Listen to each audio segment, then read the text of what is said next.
हे विश्वनाथ, आज के परम पावन दिन हम सब शिव भक्त आपके दिव्य, अलौकिक एवं विराट स्वरूप के दर्शन करने के इच्छुक हैं।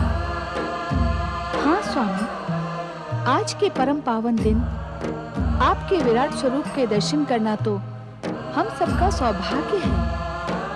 कृपया हम सब शिव भक्तों पर कृपा करें, हमें अपने अलौकिक स्वरूप का दर्शन कराएं।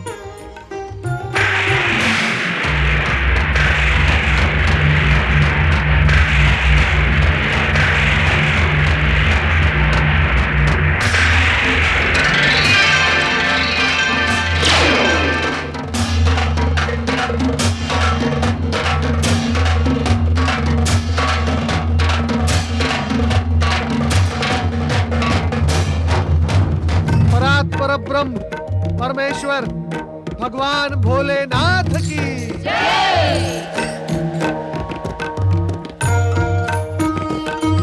हमारे इस विराट स्वरूप के दर्शन के साथ साथ आप सभी के मन में यदि कोई जिज्ञासा हो तो उसे निसंकोच प्रस्तुत करें। भोलेनाथ, मेरी अज्ञानता को क्षमा करें। मैं शिव तत्व के उद्देश्य को समझने का इच्छुक हूं। लोक कल्याण ही शिव तत्व का मुख्य उद्देश्य है।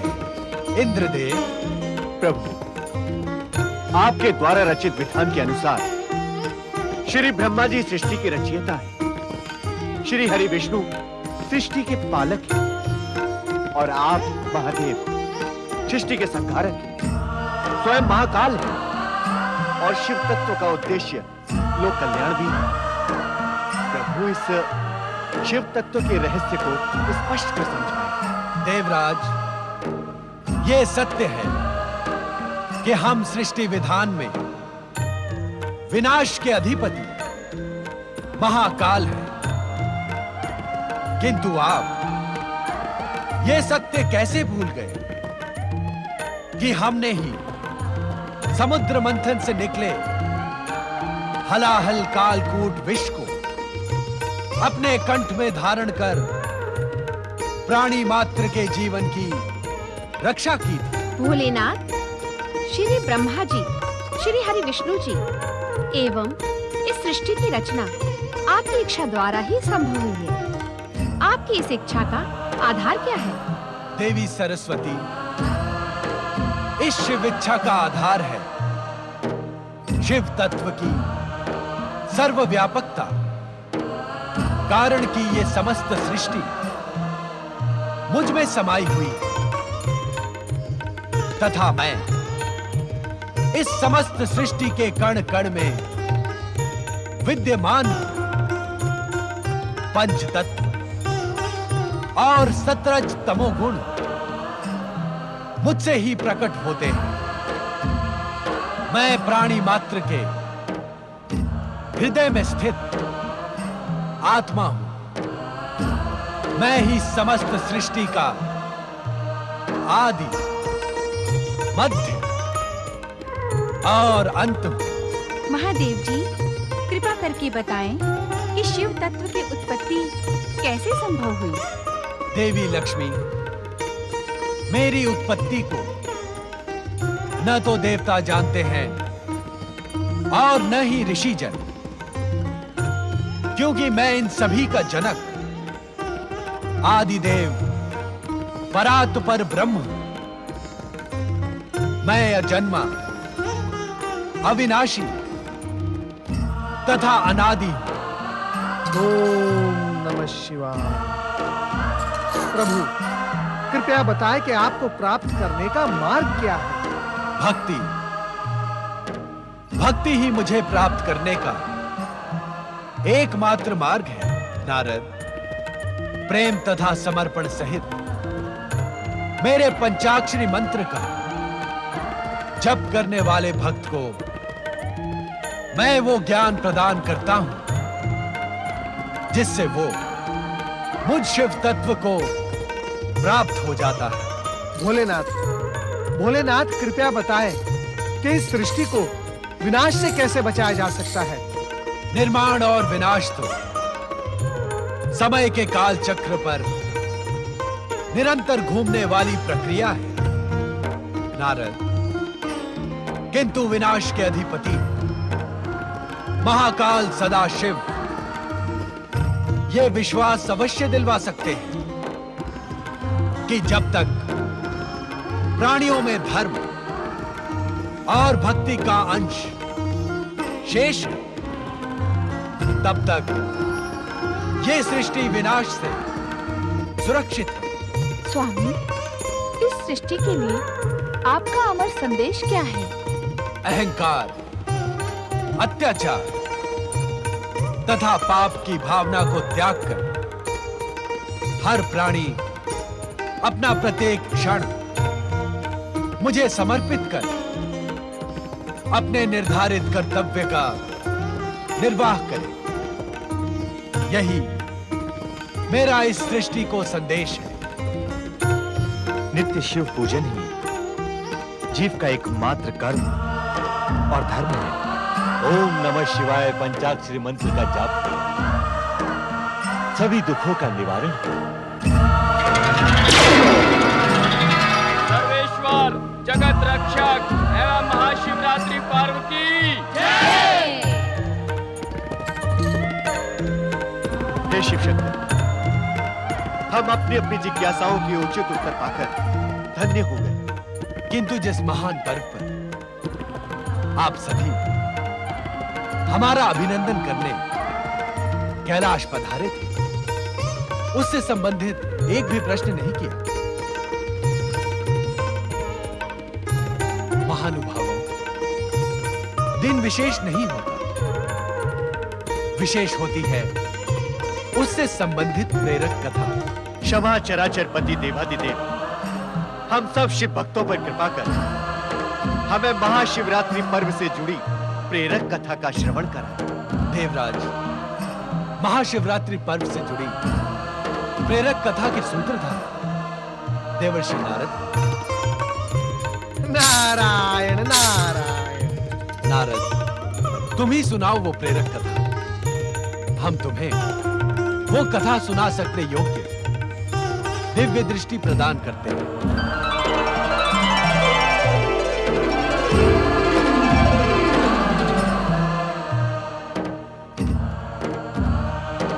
ओम नमः शिवाय। सुनो शिव भक्तों, सुनो शिव भक्ति की महान तथा प्रेरक कथा सुनो। फाल्गुन मास कृष्ण पक्ष की त्रयोदशी के दिन वन में रहने वाला गुरुद्रुह भील अपने परिवार का पेट भरने के उद्देश्य से आखेट पर निकला। गुरुद्रुह भील एक हिरनी पर अपना लक्ष्य साधे उसके पीछे पीछे भाग रहा था।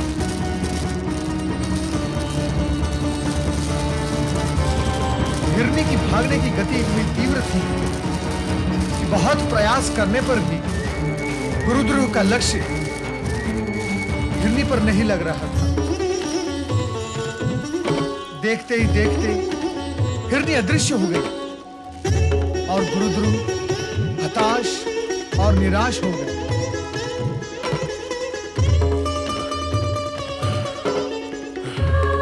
न जाने हिरनी किस दिशा में चली गई है। इस पेड़ पर चलकर देखता हूं।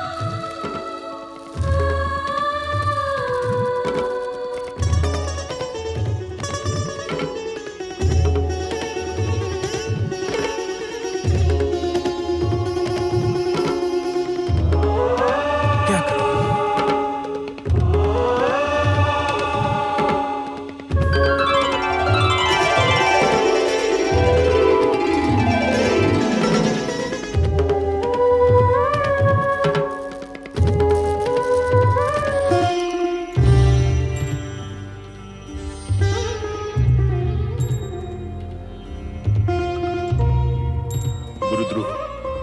तू इस निरीह प्राणी के प्राण क्यों हरना चाहता है? इसने तेरा आखिर क्या अनिष्ट किया है, जो तू इसके प्राणों के पीछे पड़ा हुआ है? जानती हूँ आपका छोड़ा हुआ तीर लक्ष्य तक पहुंचकर खाली हाथ नहीं लौटता, किंतु आज मुझे देखने के पश्चात भी आपने तीर नहीं छोड़ा। आप किसी दुविधा में हैं और मेरी मृत्यु की घड़ी टल चुकी है। नहीं नहीं, मेरे मन में कोई दुविधा नहीं है। मुझे तुम्हारा वध करना ही है। मैं आपसे विनती करती हूँ, मुझे छोड़ दीजिए, मेरे बच्चों को अनाथ मत करिए। तुम्हारे बच्चों की चिंता करके यदि तुम्हें छोड़ दिया तो मेरे बच्चे भूख से तड़प तड़प कर मर जाएंगे। नहीं, ये मैं नहीं होने दूंगी। मेरे पति और बच्चे मेरी प्रतीक्षा कर रहे होंगे। बस मुझे इतना समय दे दीजिए कि उनसे एक बार मिलो और कह दूं कि यही हमारा अंतिम मिलन है। भगवान के लिए मेरी ये विनती स्वीकार कर लीजिए। और तुमने छल किया तो? तुम न लौटी तो? मैं एक माँ हूँ, बच्चों की भूख का अर्थ समझती हूँ। मेरे छल के कारण आपके बच्चों का अनिष्ट हो, ये मुझे कभी सहन नहीं होगा। मैं आऊंगी, अवश्य आऊंगी, ये मेरा वचन रहा। प्राणों के भय के आगे वचन झूठे पड़ जाते हैं, और फिर भूखे के सामने पकवानों से भरी थाली या शिकारी के सामने शिकार हो और वो उसे छोड़ दे, ये कैसे संभव हो सकता है?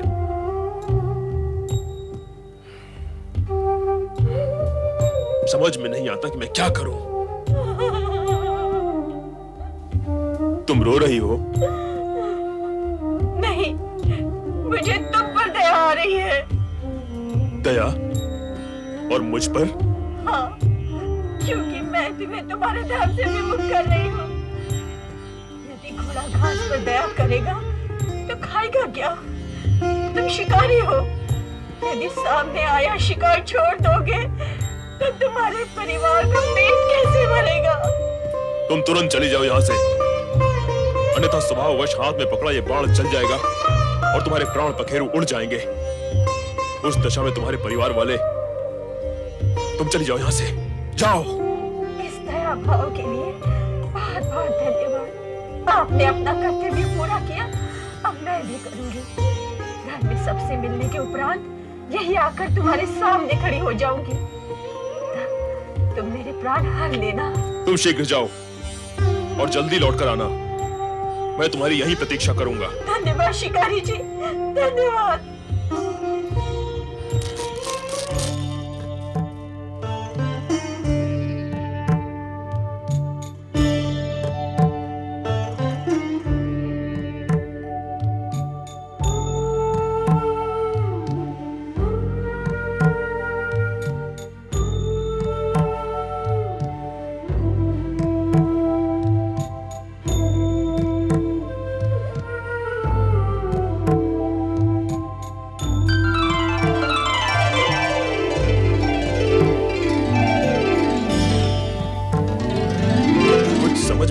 मैं क्या करूं? ये मेरे मन को क्या हो रहा है? दया, ममता, करुणा, मैंने तो इन भावों को पहले कभी नहीं जाना, कभी नहीं समझा। मुझे अपने आप को संभालना होगा। शिकार करना मेरा कर्म है, मेरा धर्म है, मैं उसे नहीं छोड़ सकता। नहीं नहीं, मुझ पर दया करो। मैं तो यहाँ अपनी बहन को ढूंढने आई थी, वो घर नहीं पहुंची। उसका परिवार उसके लिए बहुत चिंतित है। चिंता मत करो, अब तक तो वो घर पहुंच गई होगी और कुछ ही देर में पुनः यहाँ आती होगी, तब मैं उसका शिकार करूंगा। किंतु उससे पहले नहीं नहीं, मुझे छोड़ दो। अच्छा, इतनी देर के लिए छोड़ दो कि मैं घर जाकर देख आऊं मेरी बहन पहुंच गई अथवा नहीं। मैं वचन देती हूँ, कुछ ही देर में मैं स्वयं तुम्हारा बाण खाकर प्राण त्यागने के लिए तैयार होकर आऊंगी। कृपया मुझ पर विश्वास करो। चलो ठीक है, मैं तुम्हारी भी प्रतीक्षा में यहीं बैठा रहूंगा।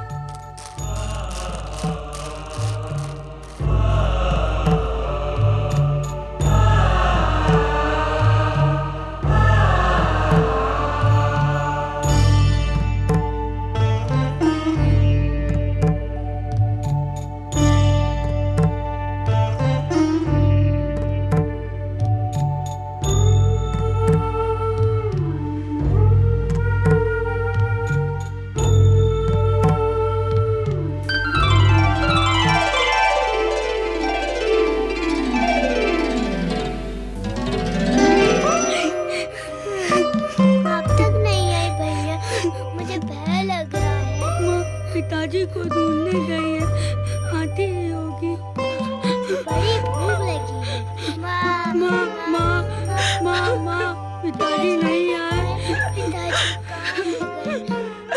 बेटा, पूरा वन छान मारा, उनका पता कहीं नहीं लगा। मुझे तो शंका है कि कहीं तुम्हारे पिताजी किसी शेर, चीते या भालू का शिकार न बन चुके हो। नहीं माँ, नहीं, ऐसा नहीं।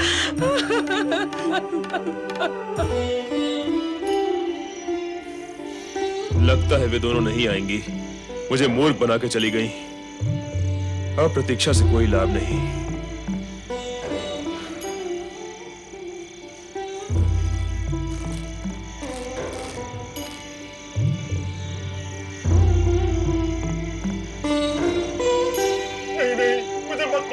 मैं तो यहाँ अपनी पत्नी को ढूंढने आया था। सच कहो, क्या तुमने उसका वध कर दिया? नहीं, वो मुझसे कह कर गई थी कि तुम लोगों से मिलकर लौटेगी, किंतु लौट कर आई नहीं। लगता है अपने वचन से फिर गई है। मैंने सारा दिन उसकी प्रतीक्षा में गंवाया है।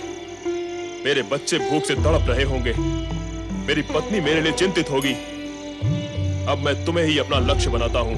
मैं तुम्हें नहीं छोड़ूंगा। मत छोड़ना, किंतु इतनी विनती है, मुझे एक बार अपनी पत्नी से मिलने दो, फिर मैं स्वयं तुम्हारे सामने बाढ़ खाने के लिए सहज खड़ा हो जाऊंगा। ठीक है, तुम भी जाओ, किंतु शीघ्र आना, बहुत विलंब हो गया है।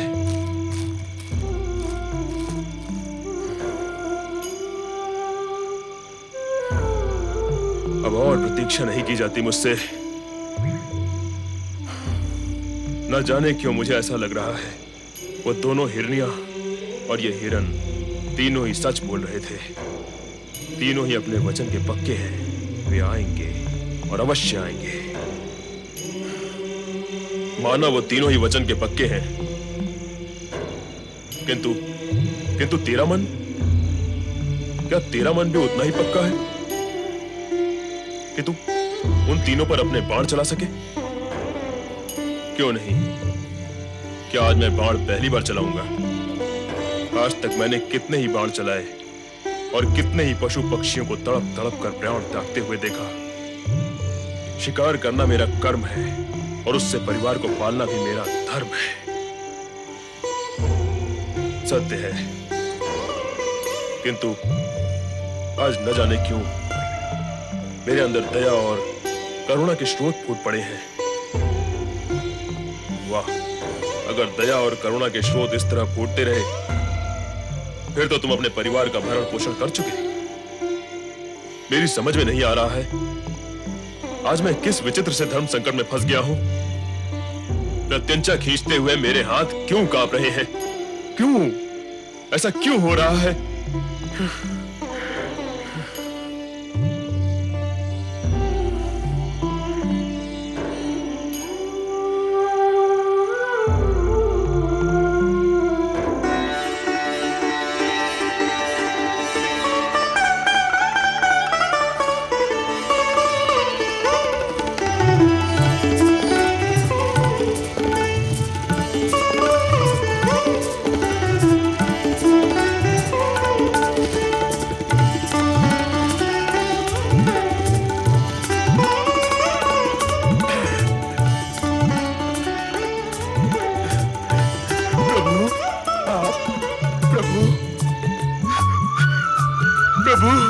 इस प्रकार आंसू बहा बहा कर अपने आखेट कर्म को भूल वो गुरुद्रु भीम भगवान भोलेनाथ को पुकारने लगा।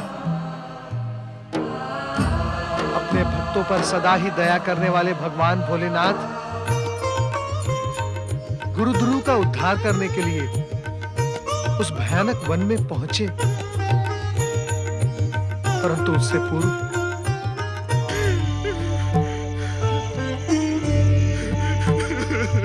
हम अपने वचन के अनुसार यहाँ आ पहुंचे हैं।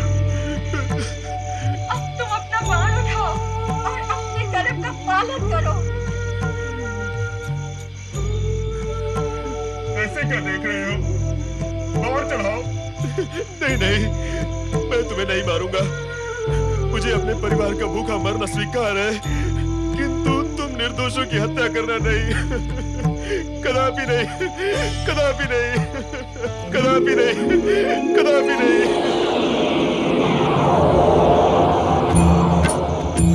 भोलेनाथ, भोलेनाथ।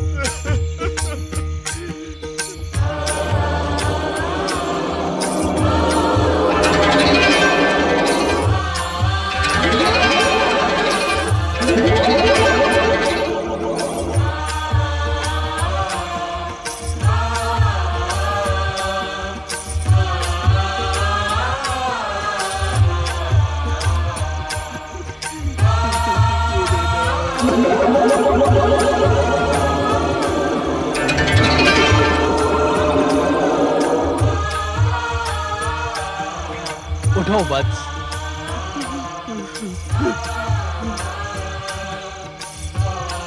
आओ वत्स। प्रभु, प्रभु, प्रभु। गुरु ध्रुव, हत्या करना पाप, किंतु कर्म न करना भी तो पाप है। और तुम्हारा कर्म ही ऐसा है जो न चाहते हुए भी तुम्हें पाप का भागी बना देता। किंतु आज से तुम्हें वो काम नहीं करना पड़ेगा जो तुम्हें पाप और आत्मग्लानि के बोझ तले दबाता जा रहा है।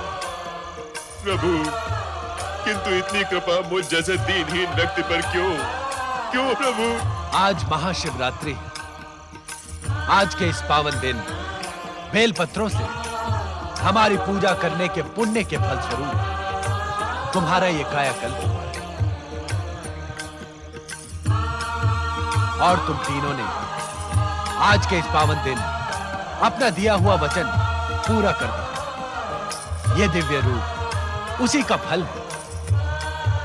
तुम्हें मृग योनि से अपनी स्वाभाविक दिव्य योनि प्राप्त हुई। ओम नमः शिवाय। पिताजी, तुम सब इस रूप में? ये सब तुम्हारी ही भक्ति का प्रसाद है।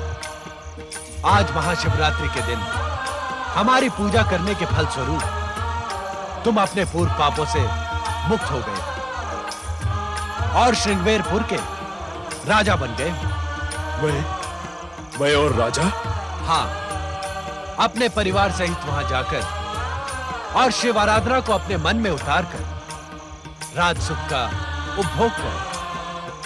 त्रेता युग में श्री हरि विष्णु के अवतार भगवान राम से तुम्हारी भेंट हो और तुम उनके उत्तम मित्र के रूप में जाने जाओगे। जो आज्ञा भगवान शिव शंकर, जो आज्ञा। तुम तीनों दिव्य धाम के लिए प्रस्थान करो। जो आज्ञा प्रभु। गुरु ध्रुव, तुमने महाशिवरात्रि के दिन शिव आराधना करके शिव भक्तों के अध्याय में अपना नाम अमर कर दिया है। महाशिवरात्रि के दिन जो शिव भक्त तुम्हारी ये कथा सुनेगा उसे वो सारे पुण्य प्राप्त होंगे जो तुम्हें हुए।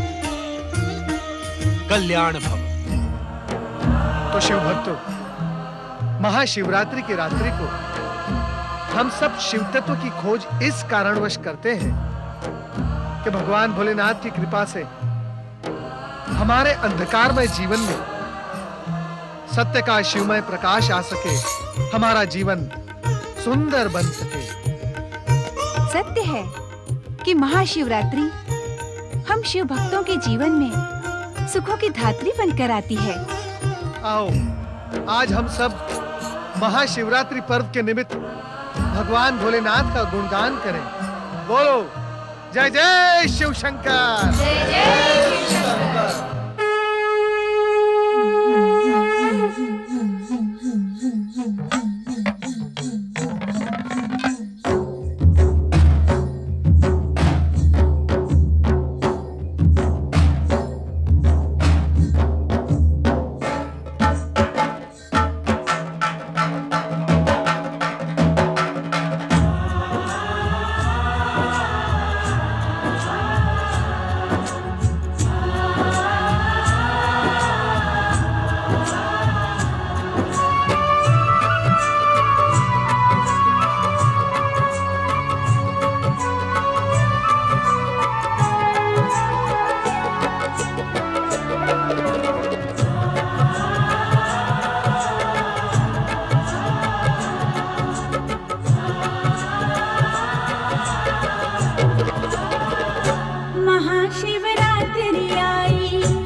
शुभ आशीष ये देते उसको, शुभ आशीष ये देते उसको।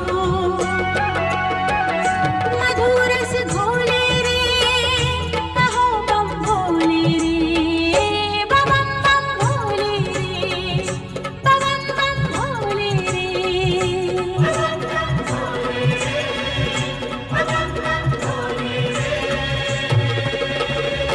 महाशिवरात्रि आई, सुखों की रात्रि आई, मगन मन डोले रे, कहो बम भोले रे, बम बम भोले रे, बम बम भोले रे।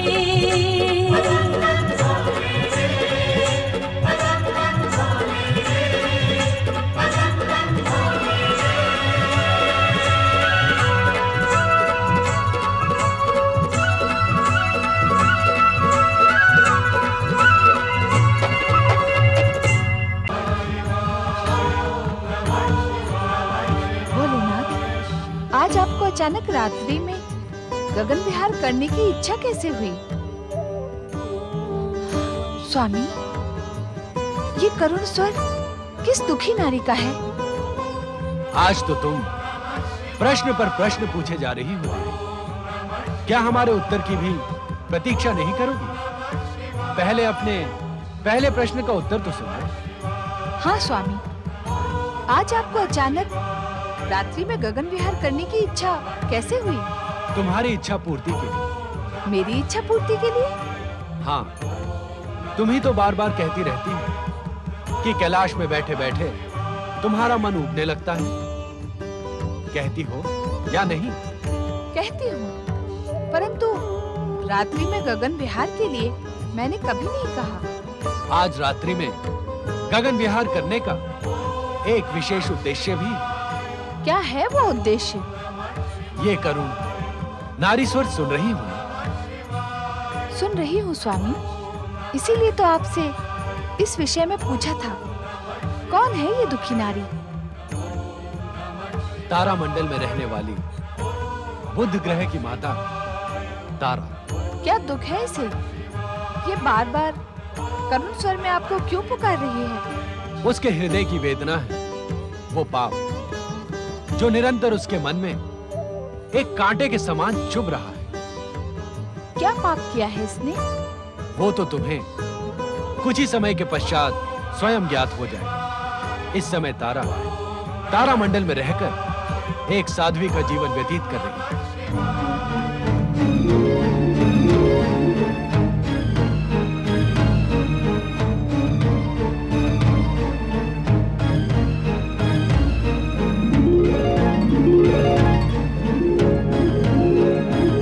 स्वामी, स्वामी, अचानक आपके मस्तक से चंद्रदेव अदृश्य क्यों हो गए? उत्तर दे स्वामी। चंद्रदेव ने पहले तो कभी ऐसा नहीं किया था, आज उन्हें क्या हुआ? सब कुछ अभी ज्ञात करने की इच्छुक हो। यदि तुम अपनी दिव्य दृष्टि का उपयोग करोगी तो तुम्हें ज्ञात हो जाएगा कि तारा के पाप का अपराधी चंद्र है। तारा के पाप के अपराधी चंद्रदेव?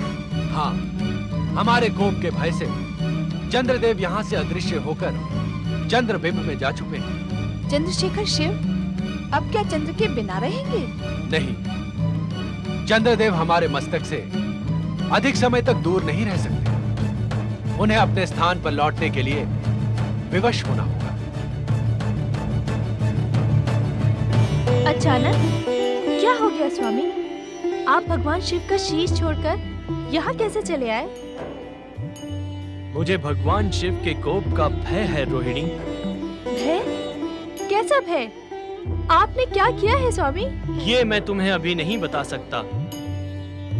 इस समय तो मुझे तुम्हारे साथ की आवश्यकता है।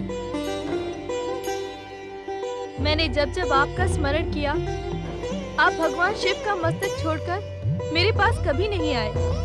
मैं अकेली ही आपके वियोग में तड़पती रही। परंतु आज अचानक ऐसी क्या अनहोनी हो गई स्वामी? बताएं मुझे स्वामी। बताऊंगा रोहिणी, सब कुछ बताऊंगा। परंतु इस समय मुझसे कोई प्रश्न ना करो। शांत रहो रोहिणी, शांत रहो। कुछ मत पूछो, कुछ मत पूछो रोहिणी।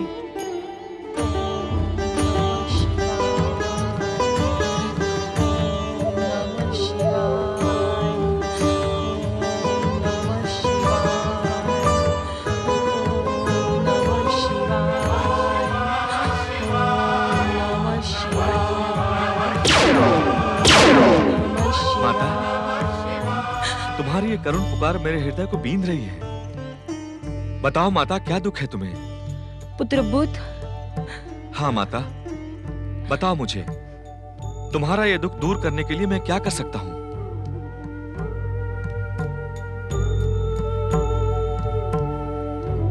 बताओ माता, क्या है तुम्हारी इस वेदना का कारण? मैं तुम्हारे ये आंसू नहीं देख सकता माता। तुम्हें बताना होगा, सब कुछ बताना होगा। यह वेदना मुझे अकेले ही सहनी होगी पुत्र। मैंने जो अक्षम्य अपराध किया है, उसका परिणाम मुझे अकेले भुगतना होगा।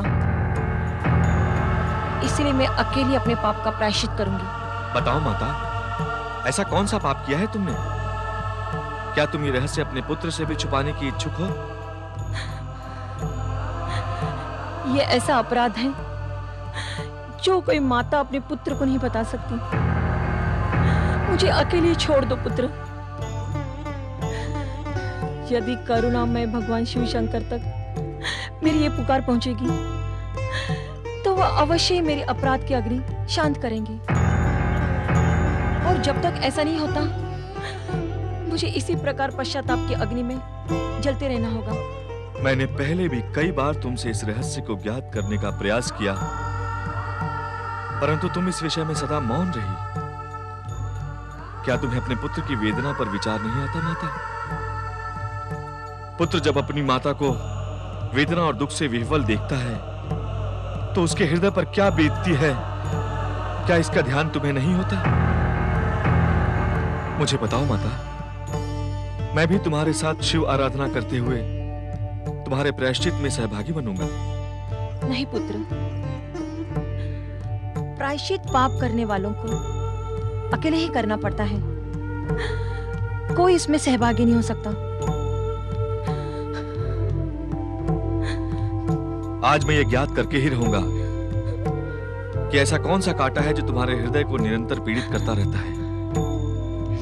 आज ये रहस्य तुम्हें बताना ही होगा माता।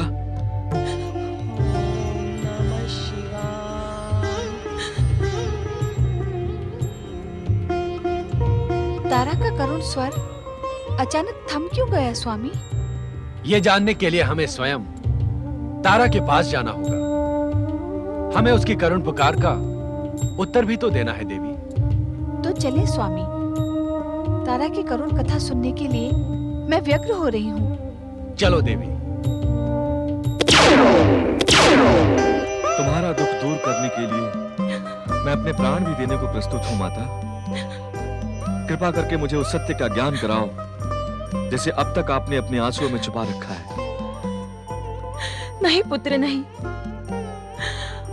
मुझ में इतना साहस नहीं है कि मैं तुम्हें उस कटु सत्य का ज्ञान कराऊं।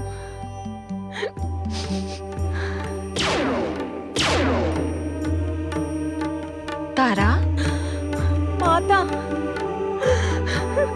माता, मुझे इस पाप बंधन से मुक्त करो माता। मैं ये यातना अब और सहन नहीं कर सकती। धैर्य धारण करो देवी तारा, उठो।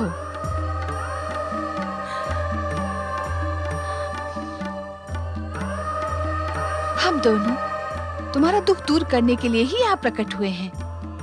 बताओ, तुम्हें किस बात का दुख है? भगवान भोलेनाथ से कुछ भी छुपा नहीं है माता। मैंने अपने पति के विरुद्ध ऐसा घोर पाप किया है जिसका कोई प्रायश्चित नहीं है। यही पाप मेरे हृदय में कांटे के समान मुझे बार बार पीड़ित करता रहता है। देवी तारा, संसार में ऐसा कोई पाप नहीं जिसके प्रायश्चित का विधान न हो। तुम्हारे इस पाप में तुम अकेली नहीं थी। हमारे द्वारा बार बार रक्षित होने वाले, हमारे शीश की शोभा बढ़ाने वाले चंद्रदेव भी तुम्हारे साथ इस पाप में सम्मिलित थे।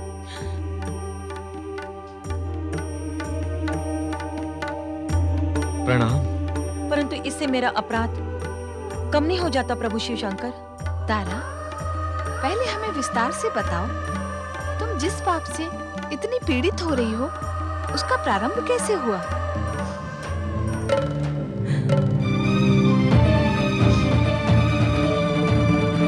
तारा, देवी पार्वती को वो सब कुछ बता दो।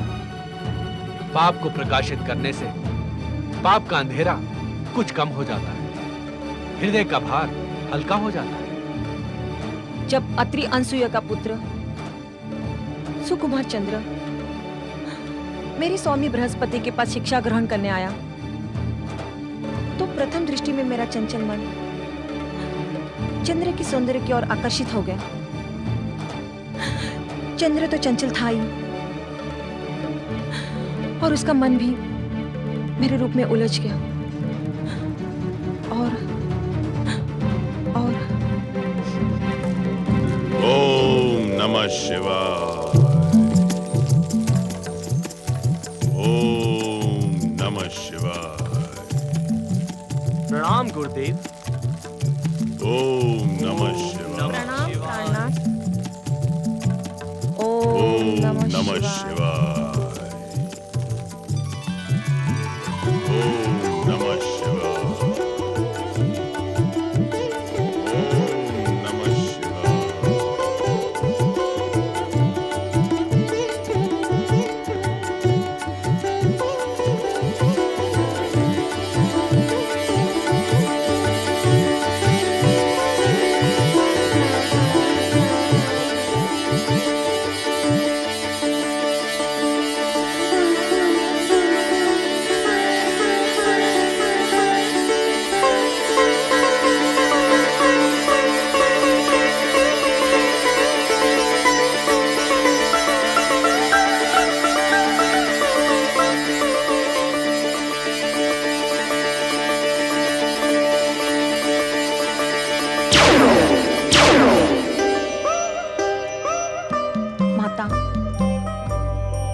इस प्रकार चंचल चंद्र के प्रथम दृष्टि प्रेम मिलन से मैंने न केवल अपने पति के साथ विश्वासघात किया है, अपितु अपने सतीत्व को भी कलंकित किया है, जिसका परिणाम है तुम्हारा ये निर्दोष पुत्र बुध। नहीं माताश्री, ऐसा न कहो। सारा संसार जानता है कि मैं देवगुरु बृहस्पति और देवी तारा का पुत्र बुध हूं। ये सुनकर मेरा हृदय छिन्न भिन्न हो रहा है माता। कह दो कि ये सत्य है। कह दो माता कि ये सत्य है। शांत हो जाओ बुध। तुम्हारी माता ने जिस सत्य को स्वीकार कर लिया है, उस सत्य को तुम्हें भी स्वीकार करना होगा। और सच पूछा जाए तो यह सत्य अब सब पर उजागर हो गया है। क्या कह रहे हैं भोलेनाथ? क्या यह सत्य सब पर उजागर हो गया है? तुम्हारा जनक चंद्र इसी कारण हमसे भयभीत होकर चंद्रबिंब में जा छुपा है। भोलेनाथ, आपसे तो ये सत्य छुपा नहीं था, फिर आपने चंद्र को दंडित क्यों नहीं किया? क्या तुम चंद्र का स्वभाव नहीं जानती देवी? यदि हम चंद्र को अपने शीश पर धारण नहीं करते, तो चंचल चंद्र न जाने ऐसी कितनी कथाओं को जन्म देता। परंतु अपराधी का दंडित होना उचित है स्वामी। क्या आपने उसे इस विषय में प्रताड़ित भी नहीं किया? चंचल चंद्र हमारे नेत्रों की भाषा समझता है देवी। नहीं स्वामी, चंद्र आपकी करुणा का अनुचित लाभ उठा रहा है। आपका उसे दंडित करना ही उचित है। जिसका स्वभाव ही चंचल और असंयमी हो, उसे हम दंडित कब तक करते देवी? दक्ष प्रजापति द्वारा शापित होने पर हमने उसे रोग मुक्त करने के लिए सोमनाथ ज्योतिर्लिंग की स्थापना की। श्री गणेश द्वारा शापित होने पर तुमने उस पर करुणा की। परंतु फिर भी अपराधी चंद्र को आप नियमित रूप से शीश पर धारण किए रहे। मैं तो कहती हूँ आपको सदा सदा के लिए चंद्र का त्याग कर देना ही उचित होगा। समुद्र मंथन के समय समुद्र से निकले चंद्र को अपने शीश पर धारण करके चंद्रशेखर बने रहने का वचन जो हमने दिया था, हम उसी वचन का निर्वाह कर रहे हैं देवी। परंतु आज देखिए, निर्लज्ज चंद्र स्वयं आपके शीश से भाग निकला। निर्लज्ज हो या पतित, कलंकित हो या अपराधी, चंद्र का साथ निभाने का वचन हम निभाते रहेंगे देवी। परंतु जिस अपराधी चंद्र ने मेरी माता की पवित्रता को खंडित किया, उससे मैं प्रतिशोध अवश्य लूंगा भोलेनाथ। मैं उसे शापित करके उसे प्रताड़ित करूंगा, उसे उसकी निर्लज्जता का दंड अवश्य दूंगा। तुम ऐसा नहीं करोगे पुत्र। अपराधी होते हुए भी चंद्र तुम्हारा जनक है और जन्मधात्री माता के समान ही आदरणीय है। वैसे भी शाप देने की शक्ति कठोर तपस्या से प्राप्त होती है। इस समय तुम शाप देने की स्थिति में नहीं हो, इसीलिए चंद्र को शाप देकर प्रताड़ित करने का विचार त्याग दो। तो मैं क्या करूं भोलेनाथ? आज जो पीड़ित सत्य मेरे सामने आया है, क्या उसके अनुताप से मैं अपनी माता के समान व्याकुल रहूंगा? मुझे इस व्याकुलता से मुक्ति दिलाएं भोलेनाथ। धन्य है देवगुरु बृहस्पति, जिन्होंने सब कुछ जानते हुए भी चंद्र और तारा को शाप नहीं दिया। इस महानता के कारण ही तो बृहस्पति ने देवगुरु का पद प्राप्त किया है। मन ही मन सुलगता ये ताप क्या किसी शाप से कम है देवाधिदेव? इस ताप का भी अंत हो सकता है तारा। कैसे प्रभु? तुम अपने स्वामी देवगुरु बृहस्पति के पास जाकर उनसे क्षमा याचना करो, उन्हें अपने हृदय की व्यथा सुनाओ। हमें पूर्ण विश्वास है कि वो तुम्हें सच्चे हृदय से क्षमा कर देंगे। नहीं नहीं शिव शंकर, उन्हें अपना मुंह दिखाने का साहस मुझ में नहीं है। मैं क्या मुंह लेकर उनके समक्ष जाऊंगी? देवगुरु बृहस्पति के समक्ष मैं तुम्हें लेके चलूंगा माता। भगवान शिव के आदेश का पालन करना हमारा परम धर्म है। विशाल हृदय देवगुरु बृहस्पति तुम्हें अवश्य क्षमा कर देंगे तारा। अपने पुत्र को लेकर तुम उनके पास जाओ, वृथा संकोच न करो। तुम्हारे दोष मुक्त न होने का एक कारण ये भी है कि अब तक तुम संकोचवश उनसे दूर रही। भगवान शिव और माता पार्वती की आज्ञा की अवहेलना हम नहीं कर सकते माता। हमें देवगुरु बृहस्पति के समक्ष जाना ही होगा। जो आज्ञा देवाधिदेव माता पार्वती। तुम्हारा कल्याण हो। स्वामी, आप अपने भय का कारण मुझे बताते क्यों नहीं? भगवान शिव शंकर से आपको किस बात का भय है? अर्थात आप मुझे इस योग्य नहीं समझते कि आप अपने मन की व्यथा मुझसे कह सकें। मैं आपकी धर्म पत्नी ही नहीं, मैं आपकी सबसे प्रिय पत्नी हूँ। मुझसे कोई बात आप कब तक छुपाएंगे? क्या तुम उस अपराध के लिए मुझे क्षमा कर दोगी? मैं अपने आप को बहुत लज्जित अनुभव कर रहा हूँ रोहिणी। मेरा साहस मेरा साथ नहीं दे रहा है। मैं क्या करूँ रोहिणी, मैं क्या करूँ? मैं आपकी सेहत धर्मिणी हूँ। आपके हर अच्छे बुरे कार्य के परिणाम में साथ देना मेरा धर्म है। आप मुझसे कुछ न छुपाएं, सब कुछ स्पष्ट कह दें। रोहिणी, कहते हैं गुरु पत्नी माता के समान होती है। हाँ, ये बात तो सत्य है कि गुरु के समान गुरु पत्नी का स्थान भी उतना ही पूजनीय होता है। जब मैंने अपनी गुरु पत्नी को वासना की दृष्टि से देखा, तब मेरा मन कितना पतित हुआ होगा रोहिणी, इसकी कल्पना तुम कर सकती हो? आप किस गुरु पत्नी की बात कर रहे हैं? कौन थी आपकी गुरु पत्नी? इस विषय में आपने मुझे कभी कुछ नहीं बताया। मैंने जानबूझकर तुम्हें इस पतित प्रकरण के विषय में कुछ नहीं बताया रोहिणी।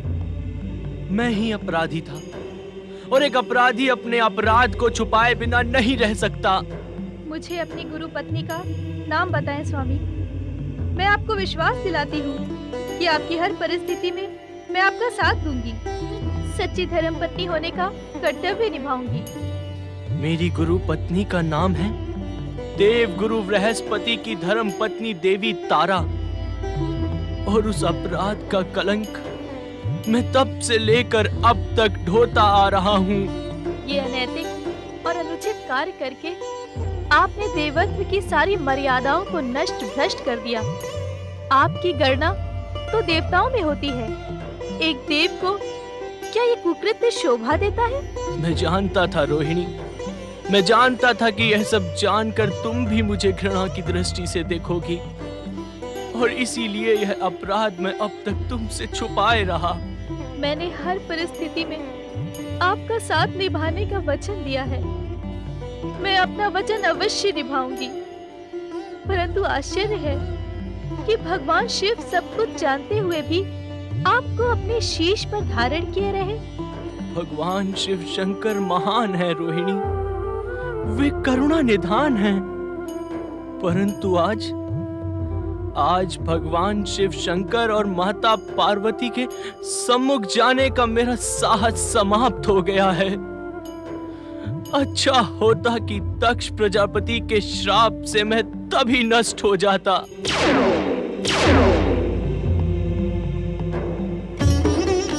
देवादिदेव महादेव माता पार्वती, मेरे पति के अपराध को क्षमा करें, उन्हें शिव कोप से नष्ट होने से बचाएं। दया करें करुणामय, दया करें। अर्थात आज चंद्रदेव ने तुम्हें इस विषय में सब कुछ बता दिया। माता पार्वती, मेरे सुहाग की रक्षा करें। मैं आपके चरण छूती हूँ। मेरी वेदना आप समझ सकती हैं। धैर्य धारण करो रोहिणी। रोहिणी, यदि हमें चंद्र को दंडित करना ही होता तो हम यहाँ कदापि प्रकट नहीं होते। समुद्र मंथन के पश्चात चंद्रदेव को अपने शीश पर धारण करते समय हमने इन्हें चंद्रशेखर बने रहने का वचन दिया था। वो वचन हम निभाएंगे रोहिणी, तुम निश्चिंत रहो। आप सचमुच महान हैं देवादिदेव। परंतु इस समय चंद्र को शपथ लेनी होगी कि यह अपनी चंचलता को वश में रखेगा और किसी पराई नारी पर कुदृष्टि नहीं डालेगा। मैं शपथ लेता हूँ प्रभु, सच्चे हृदय से शपथ लेता हूँ कि अपनी धर्मपत्नी के अतिरिक्त सभी नारियां मेरे लिए माता व बहन समान होंगी। अब मेरे अपराध को क्षमा करके पुनः मुझे अपने शीश पर धारण कीजिए भोलेनाथ। देवी पार्वती, चंद्रदेव के प्रति तुम्हारा रोष शांत हुआ या नहीं? स्वामी, मैं आपकी सहधर्मिणी हूँ। जिसे आप क्षमा कर दें, उस पर रोष मैं कैसे कर सकती हूँ? चंद्रदेव, अब आप अपना स्थान सुशोभित करें।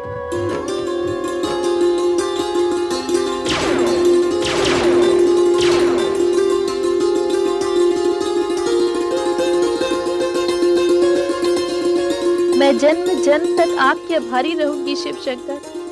आप सचमुच धन्य हैं, सचमुच धन्य हैं आप देवादिदेव महादेव।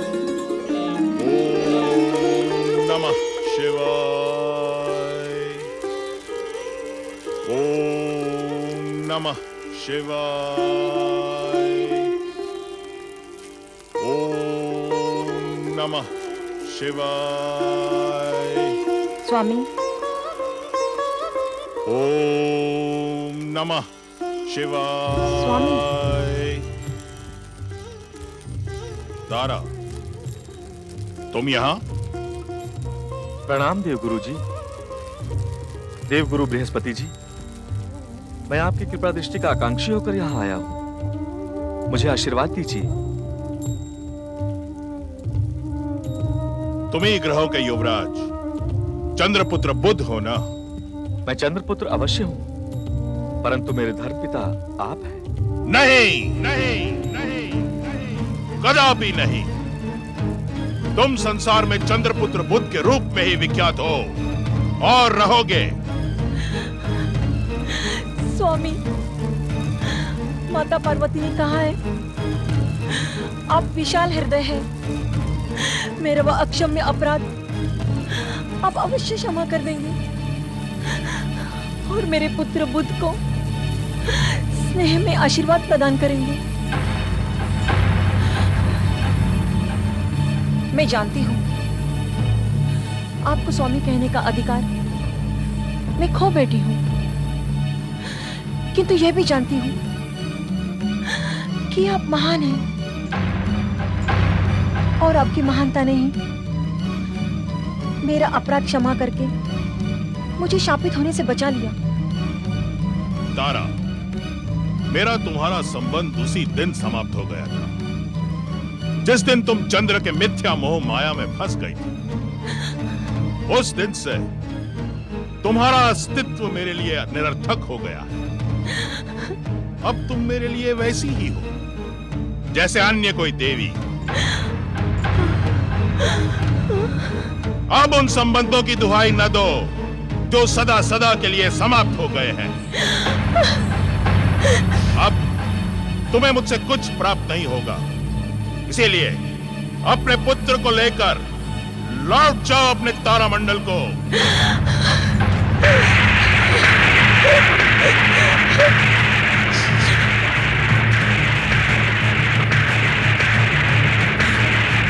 धर्मपिता, इतने निर्मोही न बने।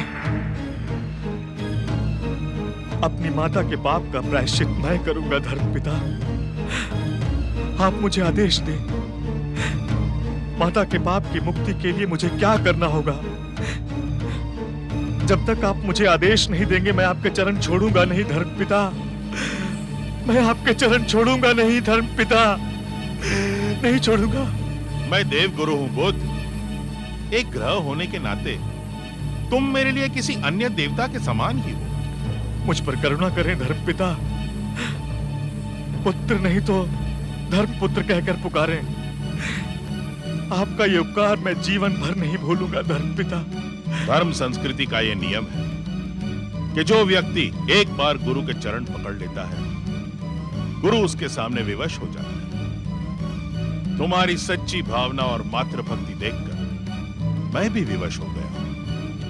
मुझे अपराध मुक्ति का उपाय बताएं गुरुवर। मेरे चरण छोड़ो और भगवान शिव के चरणों का ध्यान करके सच्चे मन से प्रायश्चित का संकल्प करो। आप जो भी प्रायश्चित कहेंगे मैं उसे पूरा करने का संकल्प करता हूं। माता की पाप मुक्ति के लिए तुम्हें पृथ्वीलोक जाना होगा। पृथ्वीलोक? हाँ, वहां एक तपस्वी के रूप में तुम्हें शिव आराधना करनी होगी। उसके लिए मैं प्रस्तुत हूं देवगुरु। तुम्हें एक तपस्वी के रूप में तब तक पृथ्वीलोक पर रहना पड़ेगा जब तक तुम एक महान पुत्र के पिता नहीं बन जाते। एक ऐसा पुत्र जो अपने श्रेष्ठ कार्यों से अपने पिता और माता के कलंक को नष्ट कर दे। एक तपस्वी रहते हुए मैं पुत्र का पिता बनूं, यह विचित्र बात कैसे संभव होगी गुरुवर? शिव लीला भी अति विचित्र होती है पुत्र। शिव लीला ने ही तुम्हें यहां आने पर और मुझे दिव्य दृष्टि से देखने के लिए प्रेरित किया है। आपने दिव्य दृष्टि से क्या देखा? अपनी दिव्य दृष्टि से मैं देख रहा हूं कि इस असंभव से कार्य में तुम अवश्य सफल होगे और अपनी माता को पापों से मुक्त कर दो। पृथ्वी पर मुझे कहां जाना होगा देवगुरु? महाराज मनु के पुत्र इक्ष्वाकु वंशी महाराज इल के पास जाकर उनसे तपस्या करने के लिए काम्यक वन में तपोभूमि की याचना करो। काम्यक वन? हाँ, काम्यक वन। इसी काम्यक वन का एक क्षेत्र भविष्य में शिव पार्वती की लीला भूमि बनेगा। ये प्रेरणा हमें शिव आराधना से प्राप्त हुई। जो आज्ञा गुरुदेव, मैं आपकी आज्ञा का संपूर्ण पालन करूंगा। मुझे आज्ञा दे स्वामी। जब तक मेरा पुत्र बुद्ध आपके आदेशानुसार प्रायश्चित में सफल नहीं होता, मैं इसकी सफलता के लिए भगवान शिव से प्रार्थना करती रहूंगी। हम भी बुद्ध की सफलता के लिए भगवान भोलेनाथ से प्रार्थना करेंगे। तुम्हारा कल्याण हो। ओम नमः शिवाय। नारायण नारायण। ये वेश बदलकर किस ओर प्रयाण कर रहे हैं आप बुद्ध महाराज? प्रणाम देवर्षि। प्रणाम बुद्ध महाराज प्रणाम। परंतु आपने मेरे प्रश्न का उत्तर नहीं दिया। अपने निवास स्थान बुद्ध गृह को त्याग कर योगी का वेश धारण कर आप किस ओर प्रयाण कर रहे हैं? देवर्षि, मैं देवगुरु बृहस्पति की आज्ञा का पालन करने पृथ्वी लोक जा रहा हूँ। इस समय मैं आपको इतना ही बता सकता हूँ। नारायण नारायण। देवगुरु बृहस्पति तो मेरे भी गुरु हैं। आपकी पृथ्वी यात्रा का उद्देश्य मैं उनसे भी ज्ञात कर सकता हूँ, परंतु मैं स्वयं आपके श्रीमुख से जानने का इच्छुक हूँ। आपकी चेष्टाओं से ऐसा प्रतीत होता है कि आप अपना उद्देश्य मुझे बताना उचित नहीं समझते।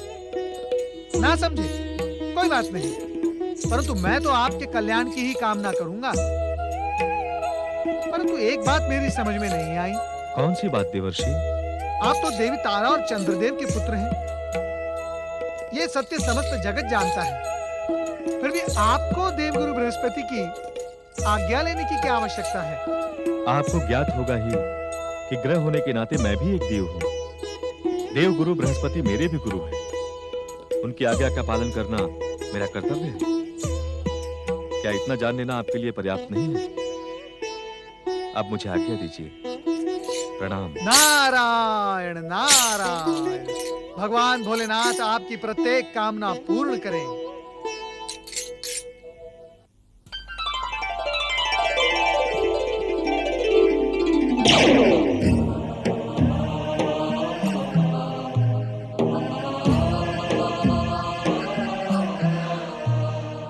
भोलेनाथ, क्या नंदी और शिवगणों को आपने जानबूझकर निद्रा में अचेत कर दिया है? इन्हें तो हमारे आने जाने का पता ही नहीं चला है। यदि ऐसे में यहाँ कोई राक्षस आक्रमण कर देता तो क्या होता? भस्मासुर के कैलाश में प्रकट होने के पश्चात तुम राक्षसों की कल्पना अधिक करने लगी हो देवी। हमारे कैलाश में राक्षस किसी विशेष उद्देश्य से ही आते हैं। ओम नमः शिवाय। जय देवाधिदेव। जय माता पार्वती। देवी, तुम अब तक भ्रम में थे। जब नंदी सोने का दिखावा करते हैं तो ये सचमुच जाग रहे होते हैं। प्रभु, मैं जाग रहा हूँ।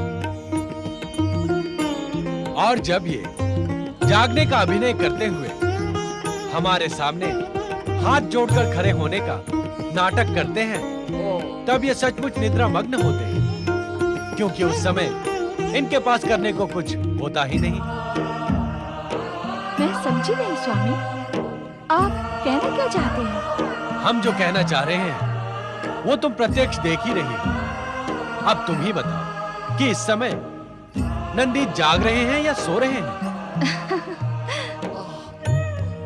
नंदी, तुम ही बताओ, इस समय तुम जाग रहे हो या सो रहे हो? क्षमा करें माता, हम भगवान भोलेनाथ के ही अंश से उत्पन्न हुए हैं। उनके नाम का स्मरण करते हुए हम समाधि में भी जागते रहते हैं। जिस समय लोग हमें सोता देखते हैं उस समय भी हम जाग ही रहे होते हैं। प्रतीत होता है कि नंदी को हमारी बातें तीर की तरह चुभ गई हैं देवी, इसलिए अब ये निरंतर जागते ही रहेंगे। अवश्य प्रभु, आपके आदेश पाए बिना हमारे लिए सो जाना असंभव है। परंतु मुझे आज्ञा दें स्वामी, इतने लंबे गगन विहार और ग्रहों की यात्रा के पश्चात मेरे लिए निद्रा आवश्यक है। शक्ति स्वरूपा पार्वती कभी निद्रा मग्न नहीं होती, यह हम जानते हैं। यदि तुम विश्राम करना चाहती हो तो अवश्य करो।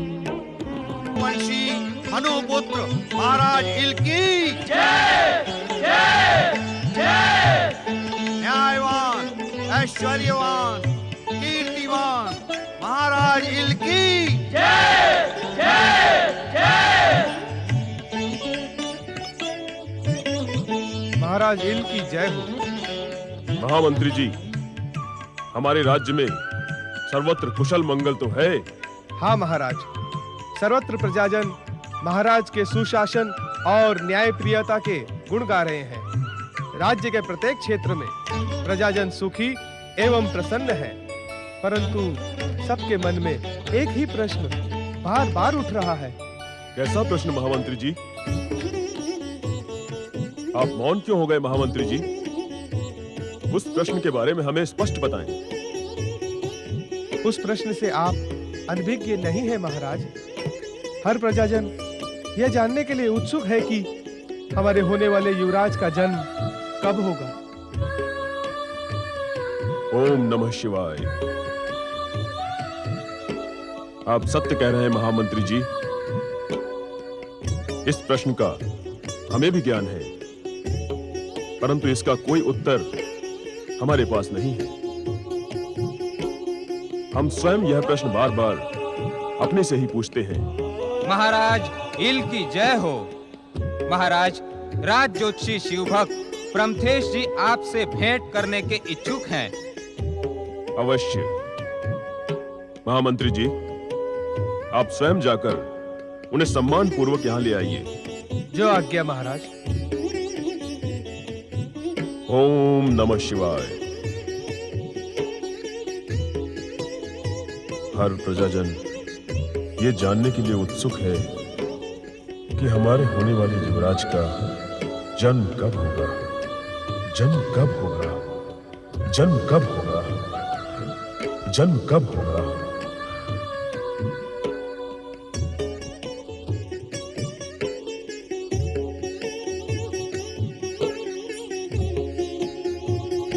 इक्ष्वाकुवंशी मनुपुत्र महाराज इल की जय हो। आप किस चिंता में खोए हैं महाराज? पधारे राज ज्योतिषी प्रमथेश जी, आपका स्वागत है। आपको चिंतित देख करके हमें भी चिंता हो रही है महाराज। बताइए, ऐसी कौन सी समस्या है जिसके कारण आप इतने व्यग्र हैं?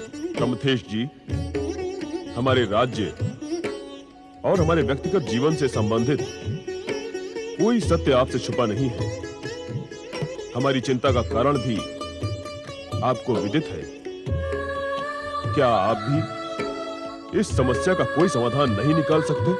आपकी इस चिंता के समाधान के लिए ही हम यहाँ उपस्थित हुए हैं महाराज। प्रमथेश जी,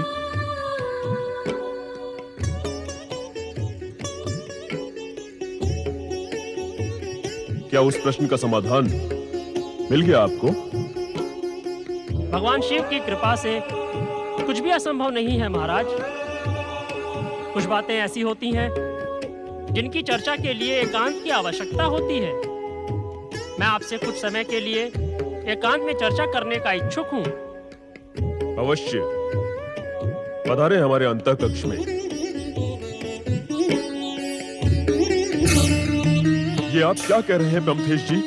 ये सत्य है महाराज। महारानी विजया को संतान का योग नहीं है। हमने केवल ज्योतिष सिद्धांत ही नहीं, शतरुद्री मंत्र की भी साधना की है। अपने शिव भक्ति की शक्ति पर भी हमें अगाध विश्वास है। हर ओर से यही संकेत मिल रहे हैं कि आपको युवराज की प्राप्ति होगी, परंतु महारानी विजया की कोख से नहीं। प्रमथेश जी, ये बात कितनी अविश्वसनीय है, ये आप स्वयं समझ सकते हैं। महारानी विजया को इस बात से जो आघात पहुंच सकता है, उसका अनुमान भी आप सरलता से लगा सकते हैं। हम उनसे कैसे कहेंगे कि वो हमारे होने वाले युवराज की माता नहीं बनेंगी? इस समय उन्हें बताने की आवश्यकता नहीं है। समय आने पर वे स्वयं जान जाएंगी। तब उन्हें इस बात का तनिक भी पश्चाताप नहीं रहेगा। प्रमथेश जी, भाग्य की एक कैसी विडंबना है कि प्रथम पुरुष मनु का पुत्र स्वयं निसंतान रहे। भाग्य को दोष ना दे महाराज। मनु वंश के आराध्य देव हैं देवाधिदेव शिव शंकर। उनकी लीला को समझना बुद्धि से परे होता है, परंतु विश्वास रखें, जो भी होगा शुभ होगा। आप पर भगवान शिव की कृपा सदा बनी रहेगी और जिस पर भगवान शिव की कृपा होती है उसकी सारी समस्याओं का समाधान वे स्वयं कर देते हैं। इसलिए आपको चिंतित होने की और व्यग्र होने की आवश्यकता नहीं है। अब आपको अपने होने वाले युवराज का प्रतिरूप शीघ्र ही दिखाई देगा। बस यही संदेश देने के लिए हम यहाँ आए थे। भगवान शिव आपका कल्याण करें। ओम नमः शिवाय। ओम नमः शिवाय। ओम नमः शिवाय।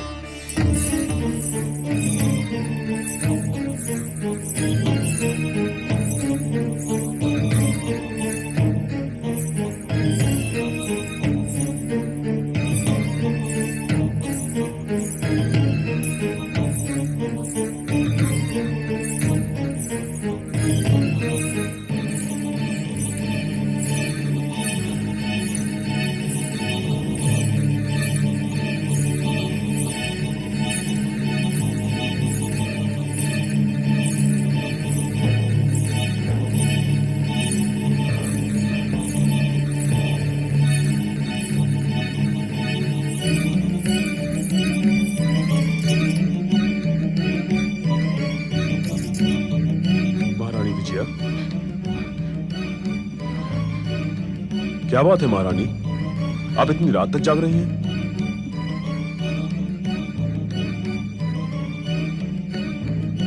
क्या बात है महारानी?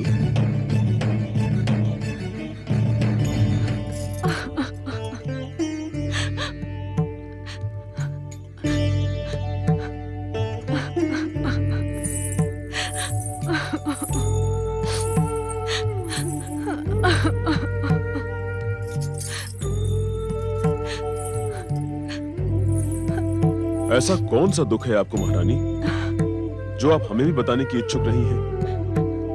नहीं महाराज, मुझे कोई दुख नहीं है। आप जैसा महान पति पाकर भला मुझे क्यों दुख होने लगा। बस ऐसे ही कुछ बातें मन में उभरने लगती हैं तो मन कभी कभी उदास होने लगता है। इस उदासी और दुख का कारण हमसे छुपा नहीं है महारानी। मैं जानती हूँ आप मेरे दुख से अनभिज्ञ नहीं हैं। मैं ये भी जानती हूँ कि आप अपने दुख को मुख पर नहीं लाते, मन ही मन में छुपा कर रखते हैं। ये बात कुछ समय पहले सत्य थी, परंतु अब हमें कोई दुख नहीं है। प्राणनाथ, हमारे विवाह को 12 वर्ष बीत चुके हैं, परंतु अब भी हम संतान सुख से वंचित हैं।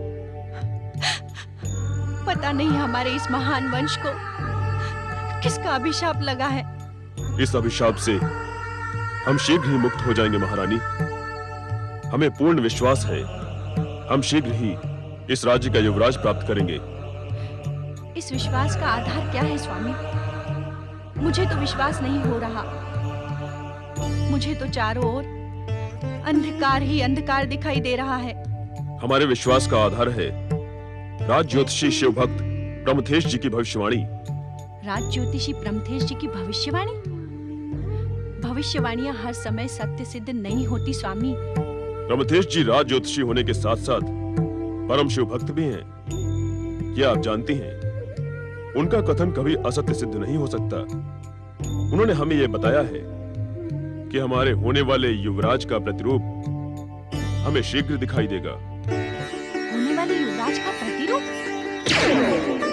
ओम नमः शिवाय। प्रजापालक महाराज इल, महारानी विजया सदा कीर्तिमान भव। पधारिए योगीराज। इतनी रात्रि को आप हमारे शयन कक्ष में? आप कहां से पधारे हैं योगीराज? मनुपुत्र महाराज इल, हमने आपकी बहुत कीर्ति सुनी है कि आप याचक योगी को निराश नहीं करते। योगी महात्माओं की सेवा करना तो हमारा परम धर्म है, परंतु पहले आप ये बताइए आप कौन हैं और हमसे किस प्रकार की सहायता की अपेक्षा रखते हैं? आवश्यकता है केवल आपके राज्य के काम्यक वन में एक एकांत तपोभूमि की, जहां मैं निर्विघ्न होकर शिवाराधना कर सकूं। जहां मेरी तपस्या में कोई बाधा उत्पन्न न कर सके। ये हमारा अहोभाग्य होगा युवा योगी। आप जैसे योगी हमारे काम्यक वन को पावन करे, ये हमारे लिए गौरव की बात होगी। हमारी राजधानी से कुछ ही दूर पहाड़ियों से घिरा काम्यक वन है, जहाँ पर तपस्या करने वालों की हर मनोकामना पूर्ण होती है। वहीं सरोवर के तट पर आपके आश्रम की व्यवस्था राज्य की ओर से हो जाएगी। नहीं महाराज, मैं अन्य कोई सहायता लेने का इच्छुक नहीं हूँ। तपस्वी को अपने तपोभूमि की रचना स्वयं अपने हाथों से करनी पड़ती है। उसके लिए आपसे अनुमति लेना ही मेरा उद्देश्य था। सच पूछा जाए तो योगियों को राजा से अनुमति लेने की क्या आवश्यकता है? ये शिष्टाचार है राजन। आपको ज्ञात होगा कि भगवान शिव ने भी हिमालय पर तपस्या करने से पूर्व महाराज हिमाचल से अनुमति लेना उचित समझा था। फिर मैं तो एक साधारण योगी हूं। आपकी अनुमति के लिए मैं आपका कृतज्ञ हूं। कल्याण हो। ओम नमः शिवाय। ओम नमः शिवाय। ओम नमः शिवाय। देखा महारानी, राज ज्योतिषी प्रमथेश जी की भविष्यवाणी इतनी शीघ्र सत्य सिद्ध होगी, इसका हमें विश्वास न था। अब हमारा विश्वास और दृढ़ हो गया है। अर्थात ये सुंदर सुदर्शन युवक हमारे होने वाले युवराज का प्रतिरूप था। हाँ महारानी, ऐसा ही मनोहर और सुंदर होगा हमारा होने वाला राजकुमार।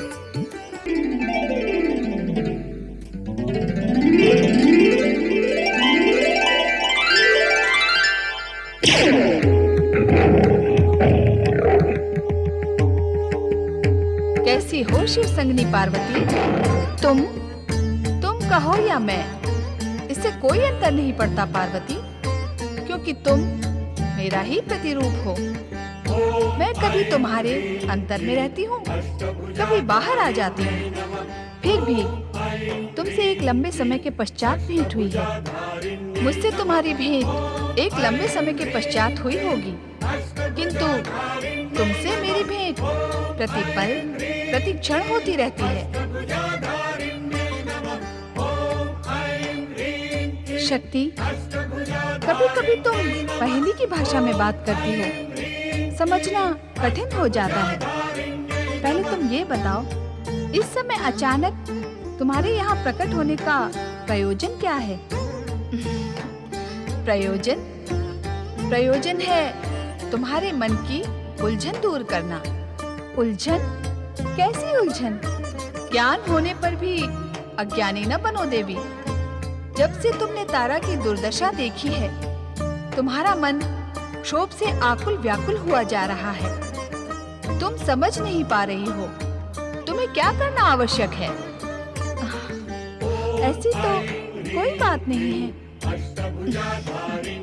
ऐसे हर्षित होकर क्या देख रही हो? जब तुम उलझन से क्षुब्ध हो, तब तुम्हारे मन के क्षोभ को दूर करने के लिए प्रसन्न और हर्षित होना मेरा धर्म है। और वो लोग त्रुटि करते हैं जो मुझ शक्ति को भयानक और विनाशक समझते हैं, अकारण ही मुझसे भयभीत होते रहते हैं। परंतु वे नहीं जानते कि प्रसन्न और हर्षित होना भी मेरे स्वभाव का अंग है। मुझे ज्ञात है तो ये निराशा, उलझन और क्षोभ क्यों? अपनी इच्छा के अनुरूप कार्य करो। इच्छा के अनुरूप ही तो मैं कार्य करती हूँ। इच्छा के विरुद्ध कार्य करने के लिए भला मुझे कौन विवश कर सकता है? क्या आज तुम अपनी इच्छा से अपने स्वामी के साथ गगन विहार के लिए गई थी? हाँ, गगन विहार करना मुझे प्रिय है, मानती हूँ। गगन विहार करना तुम्हें प्रिय है, परंतु आज तुम्हें अपने स्वामी की इच्छा के आगे झुकना पड़ा। वे तुम्हें तारा के पास अपनी इच्छा से ही ले गए थे और चंद्र के पास भी ले गए थे, ये दिखाने के लिए कि वे जानकर भी अनाचारी चंद्र को अपने माथे पर बिठा सकते हैं। क्या उस समय तुम्हें क्षोभ नहीं हुआ? हुआ तो था, परंतु क्या कर सकती थी? स्वामी को चंद्र को दिया अपना वचन निभाना था और तुम्हें अपने स्वामी का साथ निभाना था। क्यों? हाँ, स्वामी का साथ निभाना मेरा धर्म है, मेरा कर्तव्य है। धर्म और कर्तव्य के नाम पर अपनी इच्छाओं को त्याग दोगी? कैसी इच्छा? तुम स्वयं शक्ति स्वरूपिणी हो पार्वती, मेरा प्रतिरूप हो। तुम बिना इच्छा के कोई कार्य करो, ये तुम्हारे लिए शोभनीय नहीं है। अपनी इच्छा पर तुम सारे संसार को झुका सकती हो, फिर कोई भी कार्य बिना इच्छा के करना उचित नहीं है। हाँ, तुम सत्य कह रही हो शक्ति, मेरे लिए बिना इच्छा के कार्य करना उचित नहीं है, और जो इच्छा हो उसे निसंकोच प्रकट करना ही उचित होगा। पार्वती, इन बातों में तुम उस क्षोभ की बात क्यों टाल गई जो पुरुष जाति के प्रति तुम्हारे मन में उत्पन्न हुआ है? समझ में नहीं आ रहा, उस क्षोभ को मैं कैसे प्रकट करूं? मेरे स्वामी कोई साधारण पुरुष नहीं है, वे देवों के देव महादेव हैं। एक साधारण पुरुष के समान मैं अपने स्वामी के प्रति अनादर प्रकट नहीं कर सकती, और दूसरे पुरुषों के साथ मेरा संबंध ही क्या है? संबंध क्यों नहीं है? दिन रात आठों प्रहर जब तुम उस अनाचारी चंद्र को अपने स्वामी के शीश पर लगा देखोगी, तब क्या तुम्हें क्षोभ नहीं होगा? और उसकी चंचल प्रेम कथा जानने के पश्चात तो तुम्हारा क्षोभ और बढ़ जाएगा। शक्ति, इस समय मैं कुछ सोचने की स्थिति में नहीं हूँ। तुम्हारा परामर्श जानने के पश्चात ही मैं निर्णय कर पाऊंगी। बताओ, अब मुझे क्या करना उचित होगा? मैं तुम्हें परामर्श अवश्य दूंगी, किंतु पहले मुझे एक प्रश्न का उत्तर दो। पूछो, तुम्हारे पति शिव स्त्री और पुरुष में भेद नहीं करते? वह स्वयं अर्धनारीश्वर स्वरूप में प्रकट होकर गर्व का अनुभव करते हैं। हाँ, ये सत्य है। भोलेनाथ से आज तक मेरे नारीत्व की उपेक्षा कभी हुई नहीं है, किंतु भोलेनाथ की सृष्टि में एक भी पुरुष स्त्री को अपने समकक्ष मानता है? संभवतः नहीं। क्या नारी सम्मान की दिशा में भोलेनाथ ने एक भी प्रयास किया? संभवतः स्मरण नहीं आ रहा होगा। हाँ, शक्ति स्वरूपिणी पार्वती, तुम मुझसे परामर्श मांग रही थी ना? हाँ, चंद्रमा की चंचलता से उभरे क्षोभ की समाप्ति के लिए परामर्श, स्त्रियों को दुर्दशा से उठाकर सम्मानजनक स्थिति तक पहुंचाने का परामर्श। हाँ शक्ति, तो सुनो, तुम्हें अपने पति को नारी सम्मान की स्थापना के लिए प्रेरित करना होगा। वे सहर्ष इसके लिए स्वीकृति प्रदान करेंगे। तुम्हें ऐसा विश्वास है? 100%। तो भोलेनाथ से कहो कि वे एक शक्तिवन की स्थापना करें, जहाँ का कण कण नारीमय हो, जहाँ पेड़ पौधे, वन्य जीव, पशु पक्षी और नर जाति का कोई भी व्यक्ति प्रवेश लेते ही नारी बन जाए। सुंदर, अति सुंदर। ऐसे वन की कल्पना से तो मुझे रोमांच हो रहा है। तो मेरी नहीं, हमारी इस कल्पना को साकार करो, अन्यथा वह दिन दूर नहीं जब नारी पददलन और अत्याचारों से पीड़ित होकर स्वयं अपना प्रतिशोध लेने के लिए खड़ी हो जाएगी। प्रतिशोध? हाँ शक्ति स्वरूपा, प्रतिशोध। क्योंकि किसी को भी एक सीमा तक ही दबाया जा सकता है, उसके बाद विस्फोट होता है, भयंकर विस्फोट। पुरुष की पूरक नारी के प्रतिशोध का दिन तो बड़ा भयानक होगा और निर्णायक भी। उस दिन संभव है गर्भधारिणी नारी पुरुष को गर्भधारण के लिए मना कर दे। तब अपने को सर्वशक्तिमान समझने वाले पुरुष का क्या होगा? नहीं शक्ति, संसार को ऐसी विस्फोटक और विषम स्थिति से बचाने के लिए मैं अवश्य ही शक्तिवन की स्थापना करवाकर नारी सम्मान भावना की स्थापना करूंगी। तुम अपने प्रयास में सफल हो पार्वती।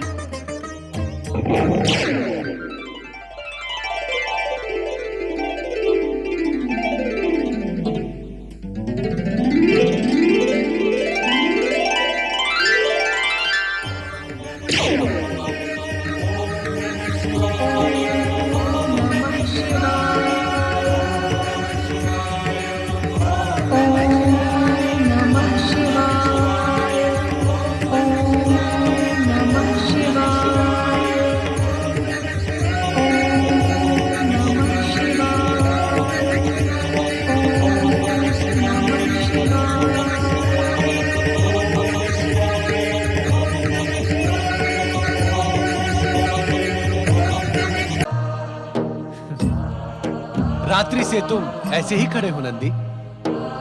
प्रभु, जब से आपने मेरे सोने और जागने पर संदेह व्यक्त किया है, तब से मैंने ये निश्चय कर लिया है कि रात और दिन, 8 पहर, 60 घड़ी, इसी प्रकार मूर्तिवत आपके सम्मुख खड़ा रहूंगा। जिस प्रकार मूर्ति स्थिर खड़ी रहती है, उसी प्रकार मैं भी स्थिर खड़ा रहूंगा। ओम नमः शिवाय। भोलेनाथ, नारद का प्रणाम स्वीकार करें। भोलेनाथ, क्या आपने नंदी महाराज को मूर्तिवत बना दिया है? नंदी ने स्वयं मूर्तिवत स्थिर रहने का निश्चय किया है, जिससे इन्हें कोई कार्य न करना पड़े। नहीं नहीं स्वामी, ऐसी कोई बात नहीं है। आप कुछ भी कहें भोलेनाथ, मैं अपने निश्चय पर अटल हूँ। अपने निश्चय पर अटल रहना अच्छी बात है नंदी। इससे हमारे अन्य भक्तों को प्रेरणा मिलेगी। नारायण नारायण, आप सत्य कह रहे हैं भोलेनाथ। नारद, आज तुम्हारे मन में कोई प्रश्न नहीं? फिर कैलाश पर आने का कोई विशेष कारण है? नारायण नारायण, मैं प्रश्न ढूंढ ही रहा था भोलेनाथ कि आपने मुझसे प्रश्न कर दिया। अब आपके इस प्रश्न के कारण मेरे मन में भी एक प्रश्न उत्पन्न हो गया। यदि आप आज्ञा दें तो प्रश्न पूछूं? कैसा प्रश्न?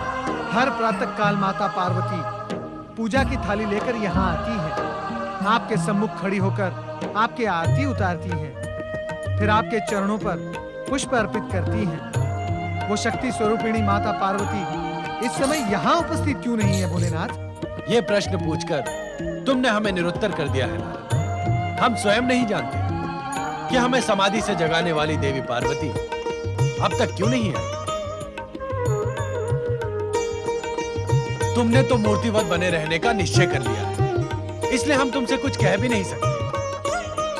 अब तो नारद के प्रश्न का उत्तर जानने के लिए स्वयं नारद को ही भेजना पड़ेगा। जो आज्ञा भोलेनाथ। मैं तुरंत माताजी के कक्ष में पहुंचकर देखता हूँ कि उन्हें इतना विलंब क्यों हुआ। नारायण नारायण। मेरा कार्य आपने नारद जी को क्यों दे दिया भोलेनाथ? हमने तो तुम्हारे निश्चय को बल दिया है नंदी। अब तुम रात दिन 8 प्रहर, 60 घड़ी इसी प्रकार खड़े रहोगे, चाहे हम यहाँ हो या ना हो।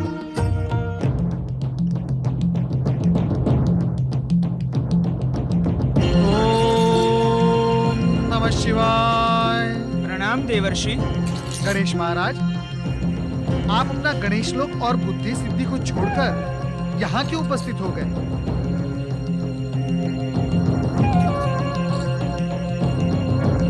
अरे, आप मौन क्यों हो गए गणेश महाराज? आप कुछ कहते क्यों नहीं? मैं मौन इसलिए हूँ देवर्षि कि आपके प्रश्न का मेरे पास कोई उत्तर नहीं है, और ये कहकर मैंने ये मौन भी तोड़ दिया है। अब आप मुझे ये बताएं कि माता पार्वती कहाँ है?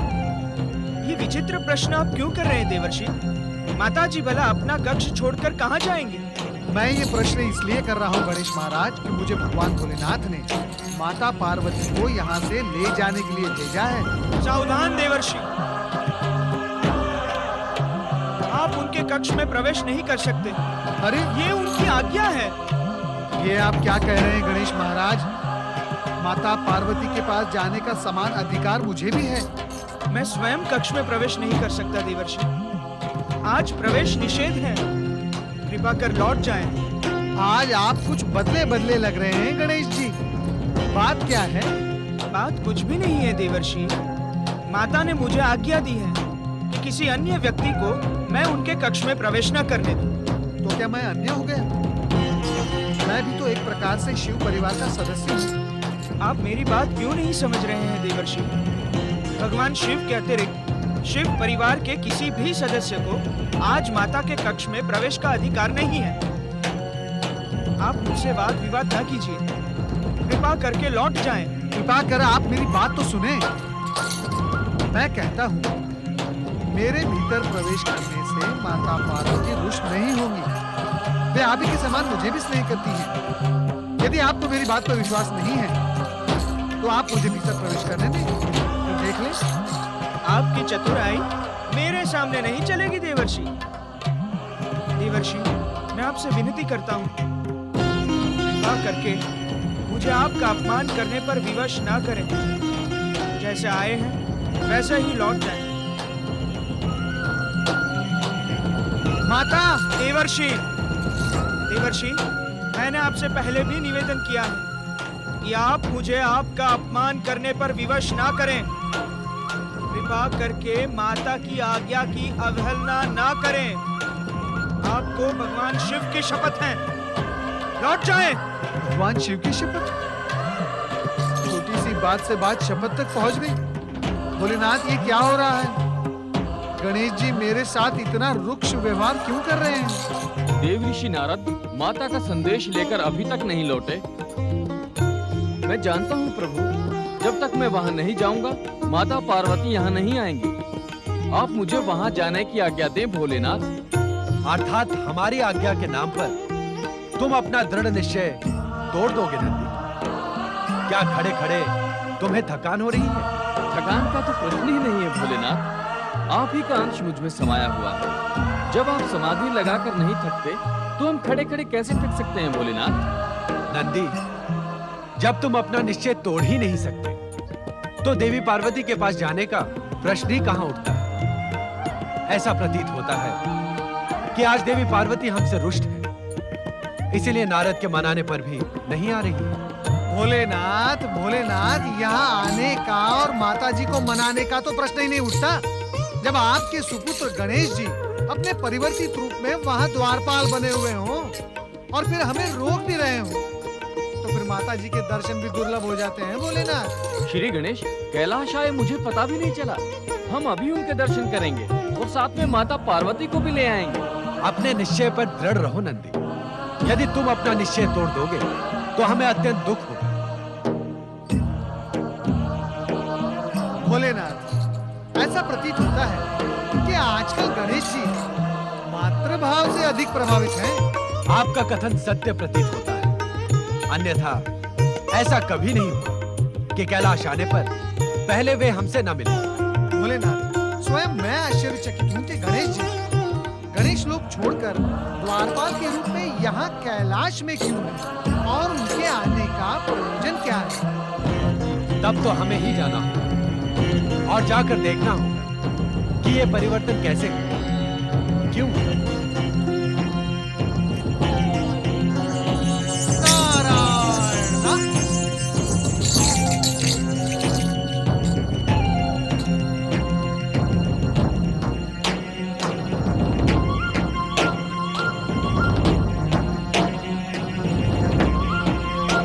कहाँ है श्री गणेश?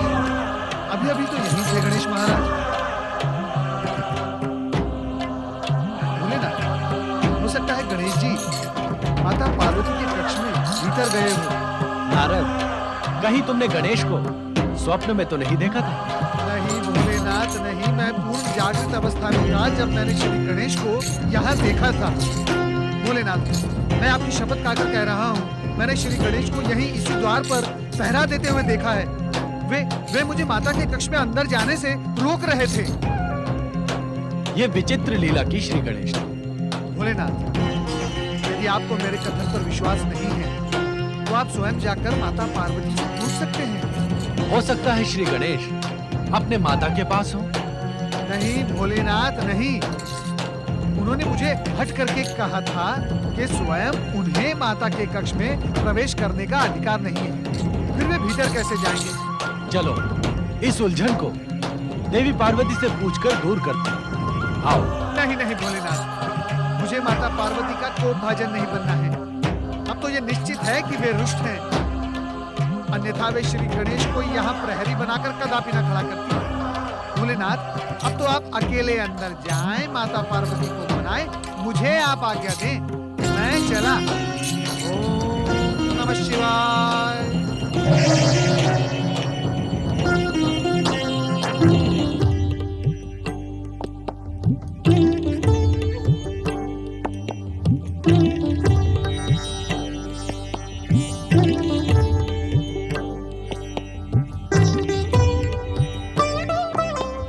आंखें खोलो देवी, हम आ गए हैं। आंखें खोलो पार्वती।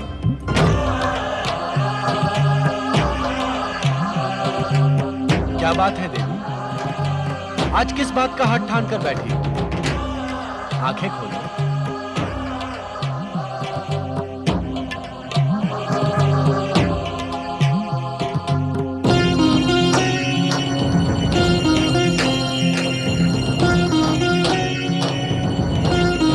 हमें ऐसे अपरिचित और बेधक दृष्टि से क्यों देख रही हो देवी? क्या हमसे कोई त्रुटि हुई है? ऐसी निरुत्तर कब तक बनी रहोगी देवी? कुछ तो बोलो।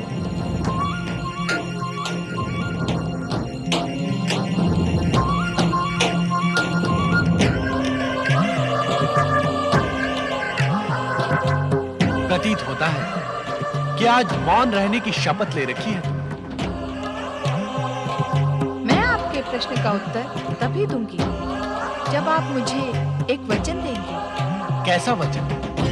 मेरी इच्छा पूर्ति का वचन। तुम्हारी इच्छा जाने बिना हम तुम्हें इच्छा पूर्ति का वचन कैसे दे सकते? यदि आप मुझे वचन नहीं दे सकते तो मुझसे बात करने का कोई अर्थ ही नहीं है। आप भी मौन रहिए, मैं भी मौन रहूंगी।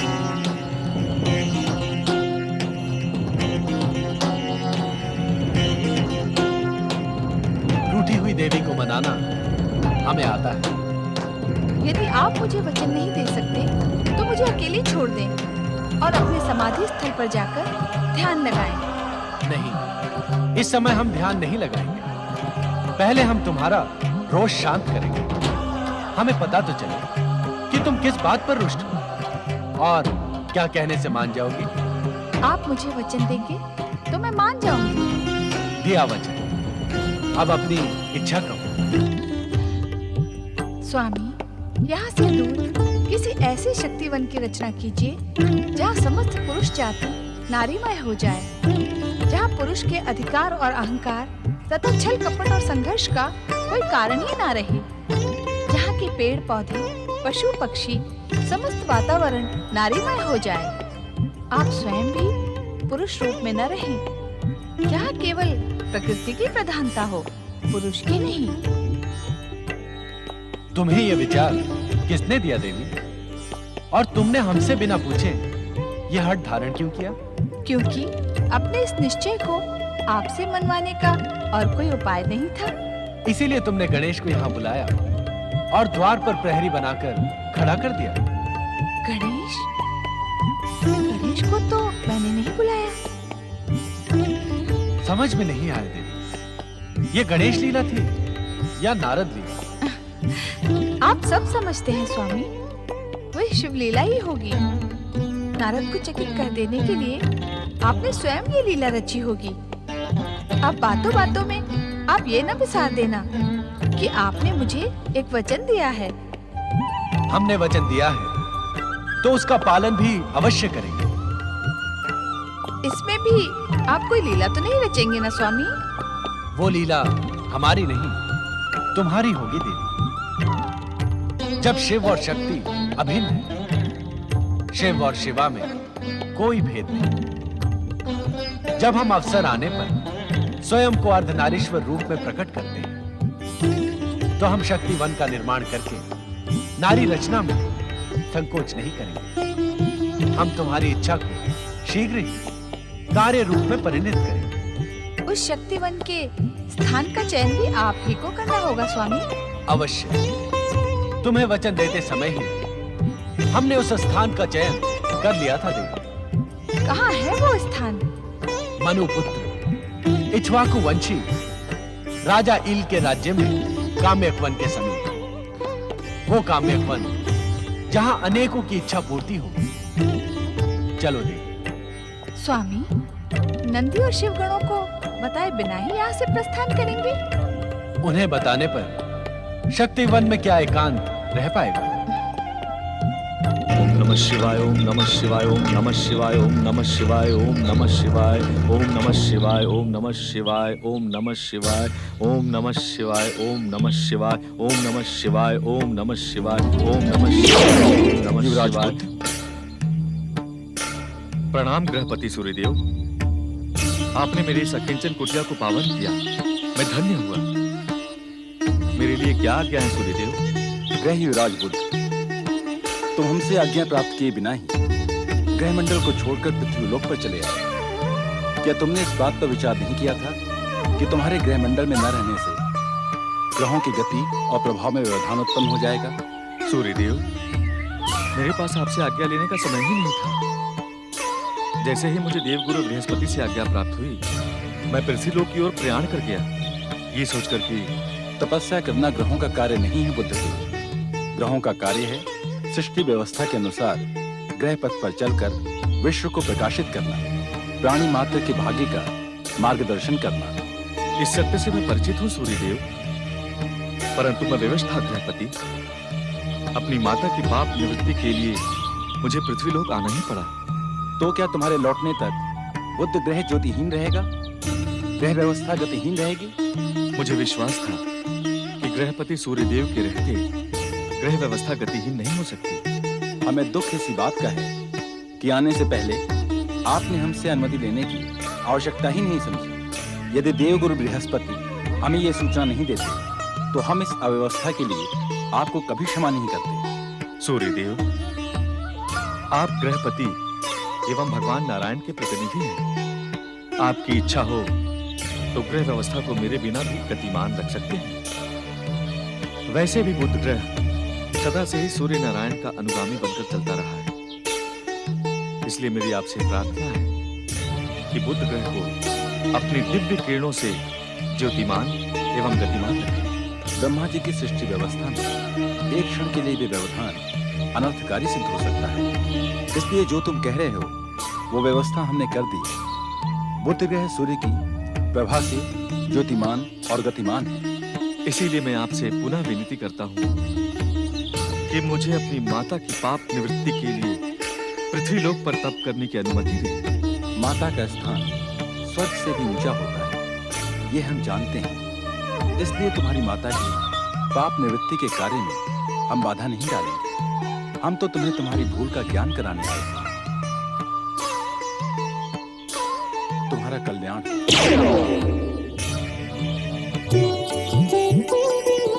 ओम नमः शिवाय।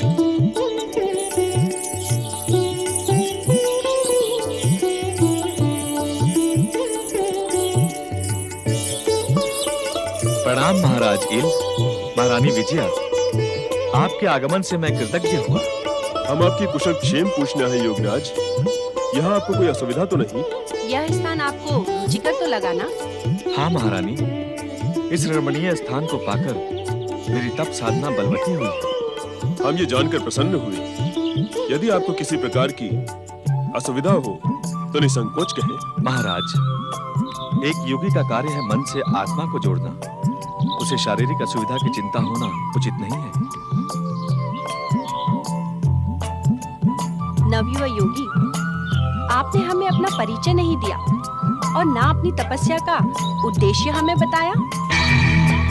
तुम इतने सुंदर सुदर्शन हो, इतना प्रभावशाली तुम्हारा व्यक्तित्व है, फिर तपस्या करके तुम्हें क्या प्राप्त करना है? हमसे संकोच ना करो, हमें अपना समझो।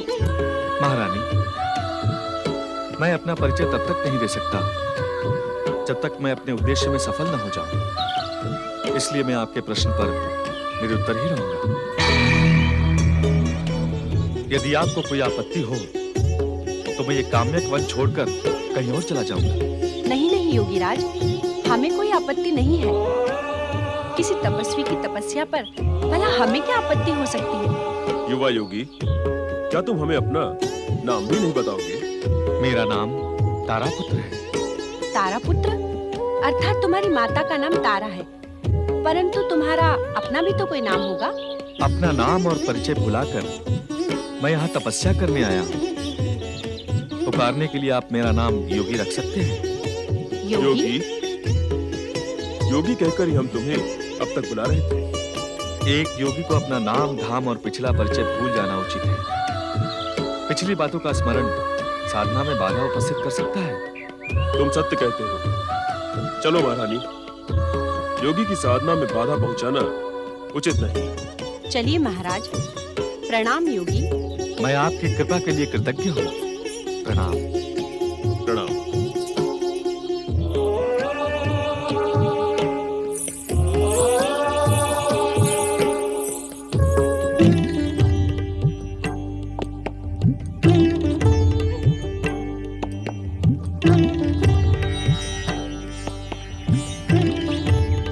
वो देखो देवी,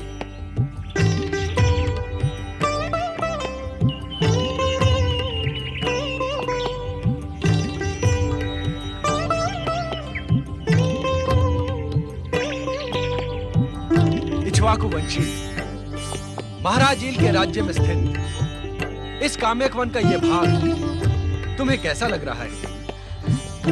अति सुंदर स्वामी। शक्ति वन के लिए ये रमणीय स्थान उपयुक्त नहीं। ये मैं आपकी इच्छा पर छोड़ती हूँ स्वामी। आपका चयन मुझे स्वीकार होगा। और हमें तुम्हारा वो प्रस्ताव स्वीकार है कि अर्ध नारीश्वर से अब हमें पूर्ण नारीश्वर बन जाओ। ओम नमः शिवाय, ओम नमः शिवाय, ओम नमः शिवाय, ओम नमः शिवाय, ओम नमः शिवाय, ओम नमः शिवाय, ओम नमः। वहाँ देखिए स्वामी, तारा पुत्र बुद्ध आपकी आराधना करते हुए तपस्या कर रहा है। हम बुद्ध की कामना अवश्य पूर्ण करेंगे देवी, किंतु बुद्ध के इस आश्रम को हम नारीमय शक्ति वन की सीमा से बाहर रखेंगे। कैसा विचित्र संयोग है स्वामी। ये स्वयं इस काम्यक वन में आकर शिव आराधना कर रहा है। ये इसके धर्मपिता देवगुरु बृहस्पति का ही आदेश था। बुद्ध अपने धर्मपिता के आदेश का ही पालन कर रहा है। स्वामी, आपने ये नहीं बताया कि आप बुद्ध के आश्रम को नारीमय शक्तिवन के बाहर क्यों रखेंगे? इसके दो कारण हैं देवी। एक नहीं, दो कारण हैं इसके। हाँ, पहला कारण यह है कि हम बुद्ध को नारी रूप में परिणत करने के इच्छुक नहीं। और दूसरा कारण? दूसरा कारण है हमारे एक अन्य भक्त की कामना पूर्ण करना। परंतु इस समय तुम उस भक्त का नाम न पूछना। क्यों स्वामी? समय आने पर तुम्हें अपने आप सब ज्ञात हो जाए। जैसी आपकी आज्ञा स्वामी। जब हम काम्यक वन पहुंच ही गए हैं तो यहाँ तुरंत शक्तिवन की रचना करें। अब उसके लिए प्रतीक्षा की क्या आवश्यकता है? प्रतीक्षा समाप्त हुई देवी। हम अपना वचन इसी समय पूर्ण करेंगे। नारीमय शक्ति वन का निर्माण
आनंदमय शक्ति वन में आनंद नृत्य आरंभ करें।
नारायण नारायण कल्याण भव।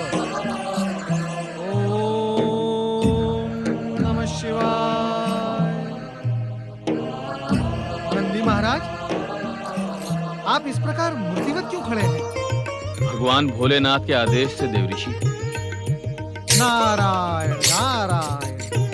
नहीं नहीं, भगवान भोलेनाथ अपने परम भक्तों को ऐसा कठोर आदेश नहीं दे सकते। जब भगवान भोलेनाथ यह है ही नहीं, आप प्रणाम कैसे कर रहे हैं? तो क्या करूं देवऋषि, भगवान भोलेनाथ ने मुझे अपने निश्चय पे दृढ़ रहने को कहा है। यदि मैं अपना निश्चय तोड़ दूं, तो क्या कहेंगे भगवान भोलेनाथ? नंदी महाराज, कृपया आप मुझे ये बताएं कि इस समय भगवान भोलेनाथ और माता पार्वती कहाँ हैं? मैं कुछ नहीं जानता देवऋषि। मेरा हृदय तो भगवान भोलेनाथ माता पार्वती के दर्शन के लिए व्यग्र है, परंतु मैं विवश हूँ। नारायण नारायण। नंदी महाराज, कृपया आप मेरी बात माने कि मन के कष्ट को अपने शरीर के कष्ट से ना जोड़ें और अपनी ये प्रणाम की मुद्रा को छोड़ें और अपने थके शरीर को तनिक आराम दें। नंदी महाराज, सच्चे मन से आप भगवान भोलेनाथ और माता पार्वती को स्मरण करें तो स्वयं आपको भगवान भोलेनाथ और माता पार्वती का पता मिल जाएगा। आप भी उन्हें ढूंढने का प्रयत्न करें देवऋषि। आप तो सारे संसार में भ्रमण करते रहते हैं। आपकी दृष्टि से कोई स्थान छिपा नहीं रहता। अवश्य नंदी महाराज, अवश्य। आप निश्चिंत रहें, मैं भगवान भोलेनाथ और माता पार्वती का पता लगा कर ही रहूंगा। तब तक आप ओम नमः शिवाय इस पंचाक्षरी मंत्र का जाप करें। अब तो ओम नमः शिवाय का ही सहारा है देवऋषि। ओम नमः शिवाय, ओम नमः शिवाय,